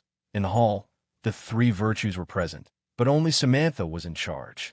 Facing Keith's righteous opinion, she coldly shook her head, but when she saw that I had arrived, she took the initiative to turn her head and squeezed out a smile. "You've arrived." "Yep. How's the seed? Is it going well?" "It's already beginning to sprout. It'll complete its nurturing period in 2 days. After that, it can be activated at any time to enter the next stage."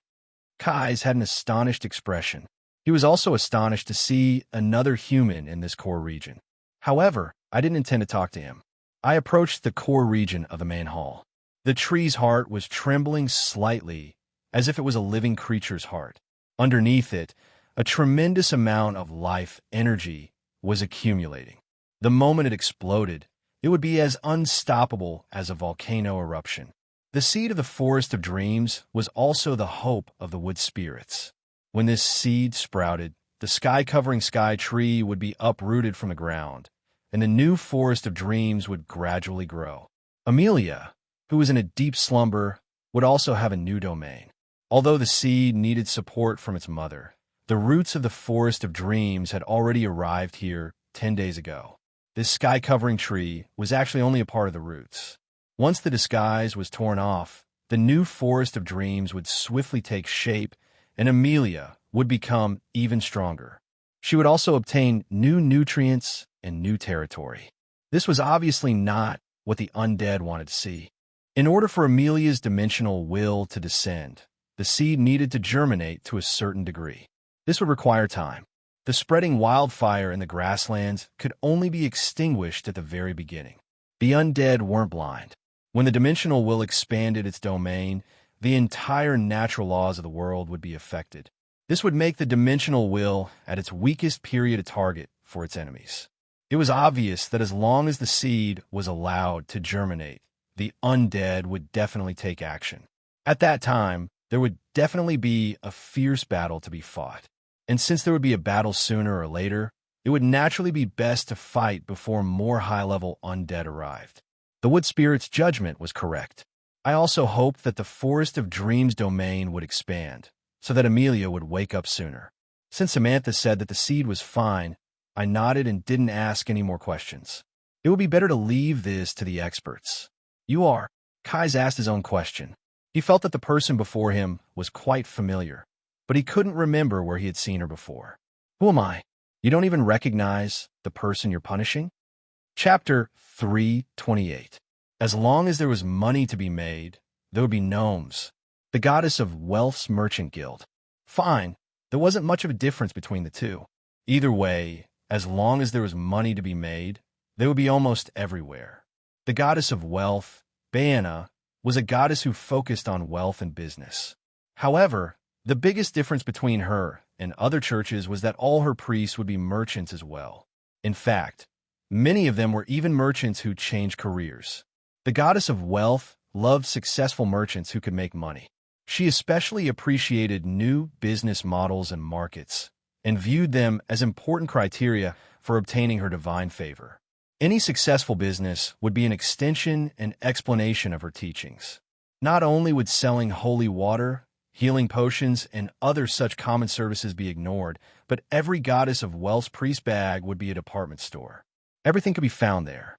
In fact, even the goddess of wealth had created spatial divine arts specifically for storing and trading items. However, unlike the gnomes who always caused trouble, the goddess of wealth's priests were incredibly popular everywhere. After all, they weren't here purely to earn wealth for themselves. Instead, they were here to create more wealth. There is nothing more worthy of the goddess of wealth's favor than a new business route or source of wealth. The best goddess of wealth's priests didn't care about how much money they had. Was it a little difficult to understand? There was once a classic example of this. The Icewind Valley was so poor that it was frozen for at least 300 days a year. There were only incredibly powerful ice magic beasts there, and it was impossible for any crops to survive. However, there was an incredibly delicious ice lake fish there. However, nobody would travel for half a year in the middle of the ice and snow just to eat a fish. However, one goddess of wealth's priest actually discovered that the bones of these long-tailed fish were translucent, just like crystals. Not only that, the locals had the custom of processing fish bones into handicrafts. These handicrafts were made from bone combs, which had a unique style.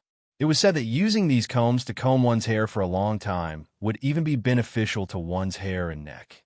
As a result, through a series of marketing campaigns, such as inviting famous city lords to wear these handicrafts from the border of Ike to attend important banquets, and increasing the price at auctions, the locals forcefully turned these bone combs, which weren't even worth a single coin in the local area, into a rare and priceless item in the center of Ike. Every year, merchant caravans would travel thousands of miles to obtain bone products from the goddess of wealth. The local area also gained a new source of income, and a new trade route was born. The originally ordinary priest was also favored by the goddess of wealth. He was now Archbishop Finn of the Olis Parish, the largest parish of the goddess of wealth. Perhaps the priests of the goddess of wealth didn't have much money to begin with, but they never lacked for it. On the other hand, the more business and money were used, the more perfect the goddess of wealth's divine concept would be, and the more powerful she would become. To be honest, Baena was also famous for her hatred of war. To her, a stable business and trade was the best. All of Baena's priests would do their best to extinguish the fuse of war. And once war broke out, the divine concepts of pestilence, violence, slaughter, and so on would rise. The god's priests would then go around causing trouble everywhere. If war broke out, literature, music, and other civil divine concepts would definitely be affected as well. In fact, divine power might even become a hindrance. However, no matter if it was the gods themselves or their believers, they would all lack the ability to take action. From a certain standpoint, Baena could be counted as one of the core members of the anti-war faction. During that God's declaration, the goddess of wealth, who was a staunch supporter of the Death God faction and had always been an anti-war faction, actually declared war first, causing many to be astonished. But now that things had developed to this point, the goddess of wealth was actually the one who benefited the most. Business divine concepts included the concept of money, which was a currency that was guaranteed by the government's reputation. Only with money that could be exchanged for anywhere would there be concepts like finance, futures, stock market, and so on. Only then would the goddess of wealth be able to further strengthen the concept of wealth. In other words, if there was a true God in the earth dimension where money worship was rampant and all sorts of economic forms were developed, the goddess of wealth would probably already be at the level of a high god. But here, business and trade remained at the most basic level, and she was still only a second-rate god with medium divine power. A common currency was quite important to the goddess of wealth. This was something that would only be possible when business reached a certain level of development. It would be quite difficult to develop in this world, since there was no such thing as an undying dynasty. In the He continent, which was filled with independent kingdoms, precious metals were the most reliable hard currency. However, carrying money wasn't a necessity. Some people had thought about using paper money and tried before, but nobody really dared to use it.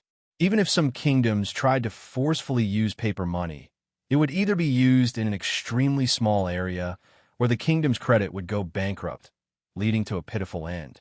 But ever since that declaration, a new common currency that was purely based on credit appeared in this world, justice points. Although it didn't seem like much had changed, it was actually the beginning of credit currency.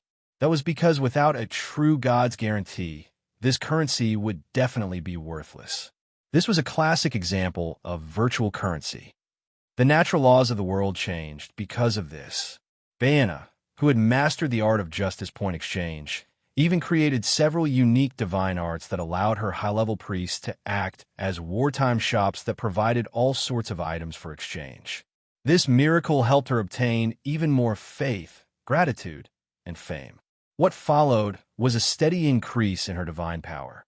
In fact, just creating the concept of justice point exchange gave the concept of wealth a new meaning, allowing it to successfully improve. Of course, providing such a service would be the equivalent of a priest directly communicating with the gods. This would be impossible without sufficient divine favor and holy power. Basically, only high-level priests would be able to do this. The moment I returned to our campsite, I discovered that there was already a long line outside our tent. At the very front of the line, Betty was carrying out her divine concepts requirements by providing adventurers with a justice point exchange service. Silver light gathered in her eyes. Her usual smile had transformed into an emotionless, cold, and dull expression. Beside her was a pitch-black dimensional space that constantly distorted light like a black hole. He simply listened to Betty's request and erased the justice point record in her armband. Then, he took out the completed item from the black hole and handed it to Betty. His speed was quite fast, and he made no mistakes whatsoever. Seeing this, I knew that my worries had been unnecessary. Just Betty alone was an essential strategic factor for this operation. As long as she was here, we wouldn't need to worry about our adventurers being ostracized at all. And so, I directly turned around and left our temporary campsite by myself. From a certain standpoint, this was a bad habit of mine. Even if there were professional scouts around, I would still investigate the situation myself. While it was true that I didn't trust others, it was precisely this bad habit of mine that would cause others to criticize me. However, this bad habit of mine had saved my life several times in the past. But before I even left the campsite, I met someone who seemed rather familiar. His name seemed... What was his name again? Kate? I'm Kaisalorn. It would seem that Kais was quite well-mannered. His smile didn't change even after I called him the wrong name. Do you need something from me? If you have the time, I'd like to have a chat with you. It was quite obvious that Kais wanted to find out more about me, but I was too lazy to feign civility with him. I don't have the time. I'm just about to go out and investigate. Perfect. I was planning to do the same. Why don't we go together? Black Hurricane, come out. As he said this, he activated the enchantment on his gloves. Black smoke suddenly rose up, and a completely black steed walked out. This steed was at least a head taller than ordinary war horses, and its red eyes had a bloodthirsty glint to them. When the light shone on its body, it seemed to distort in a strange manner. A nightmare warhorse? This was a rare item. This type of warhorse had the bloodline of a nightmare beast. Its endurance and speed far surpassed ordinary warhorses, and it even had some supernatural abilities. When it galloped at high speed, its distorted light could create illusions that would cause arrows to miss. Its bloodthirsty nature made it unafraid of any opponent, and the most convenient part was its nightmare beast bloodline. It could also be summoned at any time as a contracted beast, which was quite convenient. Yes, during our previous adventure in Terrasil, our team coincidentally obtained it. It's really beautiful, isn't it? Kai smiled at me as he gently stroked the horse's head and intimately touched its neck. For some reason, this scene reminded me of a certain beast tamer that had been intentionally forgotten but would probably jump out on his own soon. At the very least, if he was here, I wouldn't have to personally investigate. But when I saw Kai summon his mount, I had to reevaluate his power level. For a night job class, more than half of a person's strength depended on their mount. This was a good horse. Although it didn't have any powerful special abilities, it was still an extremely useful ability to distort arrows. It could increase the user's combat strength by at least 30%, and the fact that it was able to obtain such a priceless mount in the market proved how powerful this magic knight was. I found it rather amusing. Kais was actually showing off his abilities in front of me, as if he intended to use his power to suppress me, but at the same time, he didn't make me feel too disgusted. All right, if you can keep up, then keep up. Irene Bela. But the strange thing was that my waving hand landed on empty air. There was no response to my summon. Uffed. Not far away, the magic knight couldn't help but snicker, which made me feel rather awkward. However, I was also rather confused. Although Irene Bela had been sleeping in my frigid winter earth recently, accumulating power in preparation for her evolution, it shouldn't have been impossible for her to not hear my summons. You haven't let me go out to play recently. Did you forget about me? All right then. I had been wandering around the city recently, so there hadn't been many opportunities for her to go out. No wonder she was complaining.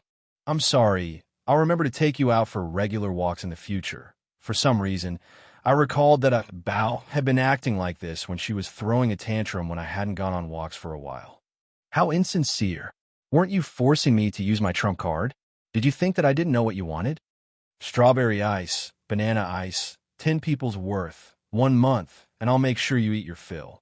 From a certain standpoint, ever since the Frigid Maw invented fruit-flavored shaved ice, they had developed new hobbies. Apart from the taste of fruit-flavored shaved ice, what they truly liked was the dyeing effect of fruit juice after it entered their bodies. Their poop yellow ice dragons and green tortoises were truly a test of one's endurance. The most unacceptable part was that they would even change their appearance in order to match their color. For example, they would have a yellow X that was even taller than a house. Fine then, just thinking about it made me feel uncomfortable, so I shouldn't think too deeply about it. All right, deal. Hurry up and come out. Look at that brat who's secretly laughing over there. I've almost lost all my face. Right after I said that, I floated into the sky. However, I wasn't on my saddle, but rather being held in a gigantic claw. Above my head was a gigantic creature that covered the clouds. It was a crystalline ice dragon. Although it had a similar appearance to a bone dragon, it was purer and more powerful. Ice dragon transformation? Irene Bela, you've broken through? No, I've just recovered. Your world is basically the ice elemental plane. I can feel the comfort of home there. Home? Ice elemental plane? I faintly understood something, but now wasn't the time to think too deeply about it. That was because I would have to think about how to deal with a magic knight who was gaping at me in astonishment. Chapter 329. Looking for trouble with the undead? Many people would choose to find a holy knight or a holy priest. They viewed the undead as their natural enemy, and many of their abilities and divine spells were specifically targeted at the undead. There were also specialized undead detection divine spells. No undead can escape the judgment of the holy light. All along, paladins have been confident in facing the undead. But if I had to say, the Holy Knight's undead detection ability was a bit exaggerated. Its principle was to release a small amount of holy light and use the holy light's natural resistance to the power of death to detect the surrounding undead. First of all, due to the limited amount of holy light, its detection range wasn't too large. Even a high-level holy knight would only be able to detect a few kilometers, while a low-level holy knight would only be able to detect a house's area. If the holy light was in an open area, it was highly likely that the holy light would be able to detect the holy light in front of the holy light's detection range. And the worst part was that the holy light's fundamental principle was that if the holy light discovered the holy light would most likely discover the holy light as well. At the very least, the ancient artifacts and demons that I knew of over 300 years old were all capable of detecting holy light job class members based on the density of holy light in the air. Casually using undead detection divine arts in a place where undead gathered would basically be suicidal. Rangers and thieves, the best scouts in ordinary squads, would be no good. It would be difficult for rangers to use divine arts that could track living beings. The undead's perception of living beings would allow them to ignore low-level stealth techniques. Undead mages' various anti-detection divine arts would always be a pain in the ass for thieves. Many undead would even use their souls, liches, to sense their enemies. Low-level stealth techniques that relied on light and shadows would be completely ineffective. All right then, now that I mentioned it, we all understood just how ridiculous Ajin was. He was actually able to fool a blood tribe noble just because he could use his stealth, which didn't even count as a disguise. In that case, what profession was the most suitable for searching for the undead? First of all, he had to have enough methods to detect the undead. Secondly, he couldn't be killed by the undead. At the very least, he had to have the ability to escape. All right then, the final conclusion was out. The most suitable job to cause trouble for the undead. Necromancers. With a snap of his fingers and the simplest of actions, necromancy. The group of ghouls that looked like hunting dogs had changed their boss, and their original master had turned into a pile of broken bones. He eliminated the necromancer who was hurting low-level undead. The group of ghouls lost the shackles of their former master and became a bunch of wild dogs that would bite anyone they saw.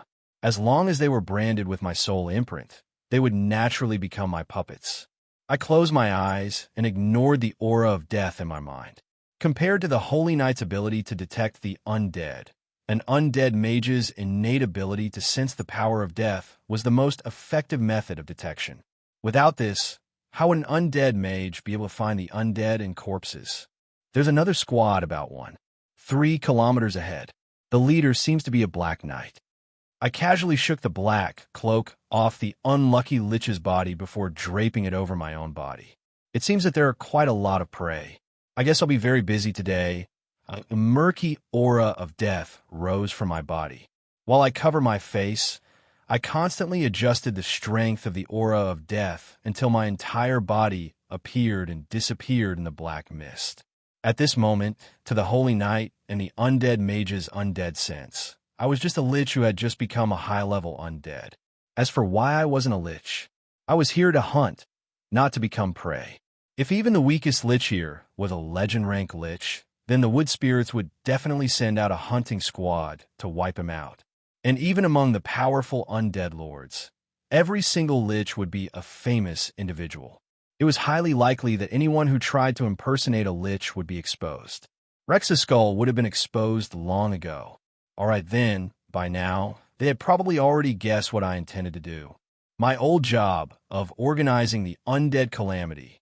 Oh my, another group of little black knight. Where do you think you're going? Since I was already here, how could it be enough to just scout around? The undead that filled the sky were all free troops. Since a great battle was imminent, how could I not take in the combat strength that was delivered to my doorstep? Perhaps I could even use these undead as a cover to gather some information. Although it wasn't rare for the undead to fight amongst themselves in the undead plane, the intelligent undead wouldn't fight amongst themselves now that the undead lords were keeping them in check. However, battles between low-level undead wouldn't attract much attention, but it would be far too conspicuous if there was a target that was obviously trying to destroy and reorganize the other undead. Remember, when you hear my order, meet up with me. That was why I didn't completely reorganize the other undead after I attacked them. Instead, I only left a high-level undead with a soul imprint on them, so that they could wander around the area and listen to my orders when necessary. Of course, if there were any modified undead or powerful troops in my team, I would of course accept them without hesitation and exchange some low-level undead for them. This was just like a wooden ship that was constantly changing parts. In the end, perhaps the outer appearance wouldn't change that much, but it was likely that all the parts would have been changed. As for whether or not it would still be the original ship, I wouldn't bother with such a philosophical question. At the very least, my undead soldiers were rapidly becoming stronger as they changed. Our prey this time is going to be rather troublesome. The skeleton swordsman who was currently being surrounded had a faint green glow on his bone blade, which seemed to contain some poison. His skeleton's outer shell was also a dim yellow color, as if it had been strengthened by the earth element. It was obvious that he was a high-level undead, but judging from how he hadn't shown any obvious emotions since the start of the battle, he wasn't an intelligent undead at all. My subordinate's ghouls were far too low level, so he easily sliced them apart with a single swing of his sword. He then took large strides towards me, and behind him, a skeleton mage who was also wearing a black cape was currently casting a buff spell on him. A skeleton mage who specializes in transforming the undead, his bones have been strengthened by the earth element, and his bone blade has been enchanted with poison. At the very least, he's been strengthened twice. That's pretty good. Although killing the main body of an undead mage is obviously the most important thing to do in a battle, but the skeleton mage was already right in front of me. His eye sockets were filled with burning soul fire, and I could even smell his foul stench. However, I only shook my head and took a step forward.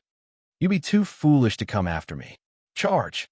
With a simple dash, I arrived right under the skeleton mage. I unsheathed my sword and stabbed directly into the skeleton mage's ribs, piercing through the skeleton's spine. After stabbing in, I twisted my sword, causing the skeleton to crack and fall apart. Nobody understood skeletons' weaknesses better than an undead mage. High-level skeleton warriors like these had no sense of pain. If you shatter their skull, they would just turn around and stab you as if nothing had happened. If you cut off their right hand, they would stab you with their left hand.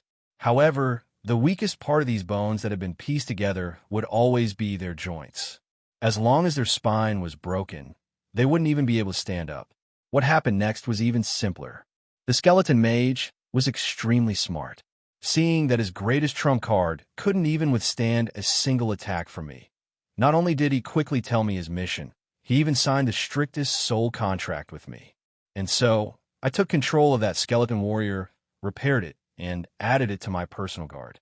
Then, I tossed a few of the most heavily injured ghouls to the bitter-faced skeleton mage before I left.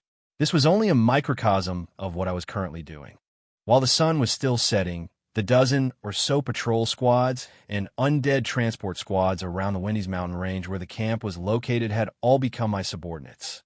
At the very least, with these subordinates present, my eyes could now cover the entire mountain range. Then, something strange happened. Strange. Why don't I feel any discomfort? Undead mages had to pay a price to control the undead. In order to make a bloodthirsty, low-level undead obey the mage's control, the undead mage would need to leave a soul imprint on the undead. The finer the control, the more complete the soul imprint, and the more spiritual power the mage would need to invest. In order to tame a powerful undead's instinctive resistance, both mana and spiritual power would need to be invested for a long period of time. My current mana level was the same as a knight's, which was gold. I was basically at the level of a high-level undead. If I used this method to control high-level undead, I would only be able to control 2 at most before my energy would be exhausted. That was why I always signed a soul contract with them. If I died, they would die. If I wanted them to die, they would die. This was the type where I would have them work for me. Most undead armies were organized in such a way. They would establish control over every single undead in their army. Even an undead emperor would be drained dry. That was why it was necessary to have a large number of mid-level and high-level commanders. The high-level and mid-level commanders would establish a superior and subordinate relationship or sign a soul contract, while the mid-level commanders would directly control the undead. This was only the perfect theoretical situation. Since mid-level commanders were rare, most undead armies would use the pressure of a high-level undead to force the undead to instinctively charge forward. Basically, the undead would fight for themselves. Yep, this sounded familiar, right? It was the legendary control without any control. A battle would be fought, and if the undead won, there would be a celebration party. But if the undead lost, there would be nothing. Of course, there were also existences that were the complete opposite, such as Omar. Not only was he able to control every single undead, he was even able to obtain power from them. This was something that ordinary undead mages wouldn't be able to understand. Based on my current gold rank mana level, it should have been quite difficult for me to deal with more than 300 modified and specially formed elite undead guards. But surprisingly, I felt full of energy, as if I still had enough spiritual power to control even more undead. In fact, I even felt that it wouldn't be a problem for me to control even more undead. This situation isn't right. Could it be that my bloodline and physical body are buffing my undead magic? But my willpower hasn't changed at all. Perhaps this was the only explanation. I could only come to this conclusion as I looked at my incomplete undead soul imprint.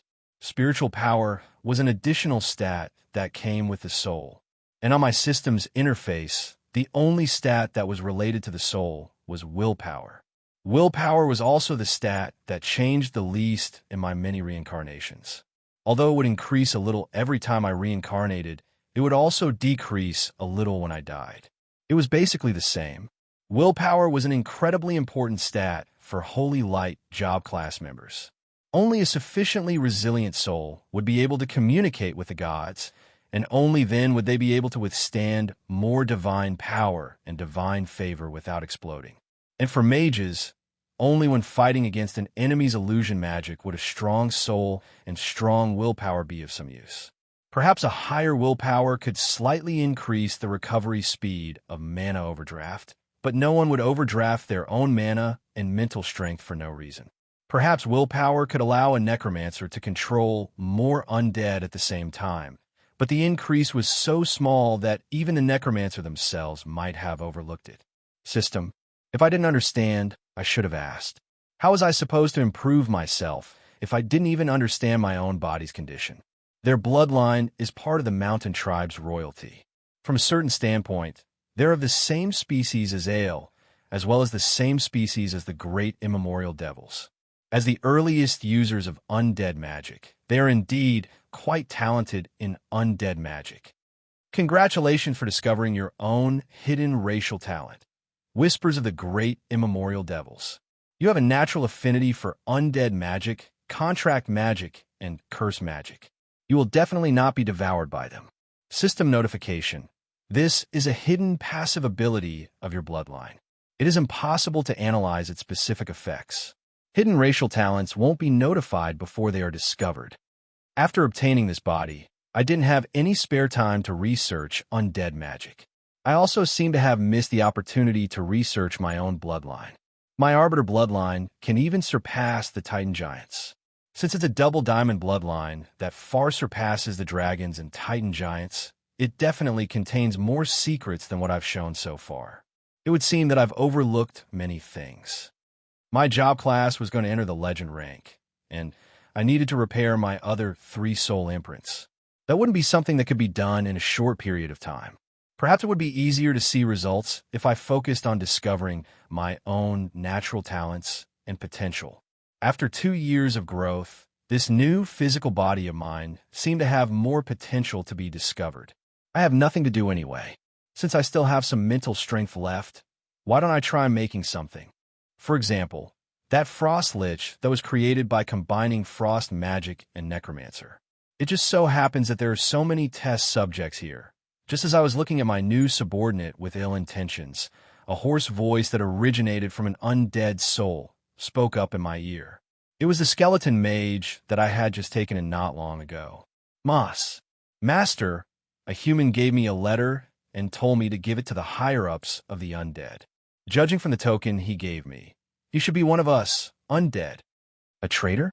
Before I could even express my astonishment, a familiar figure approached me from behind while holding a camouflage cloth that had cabbages and radishes tied to it. Not far away, behind a nearby rock, several troublemakers that specialized in making people angry were pushing and shoving each other. Go! Aren't you a priest? Hurry up and purify that lich.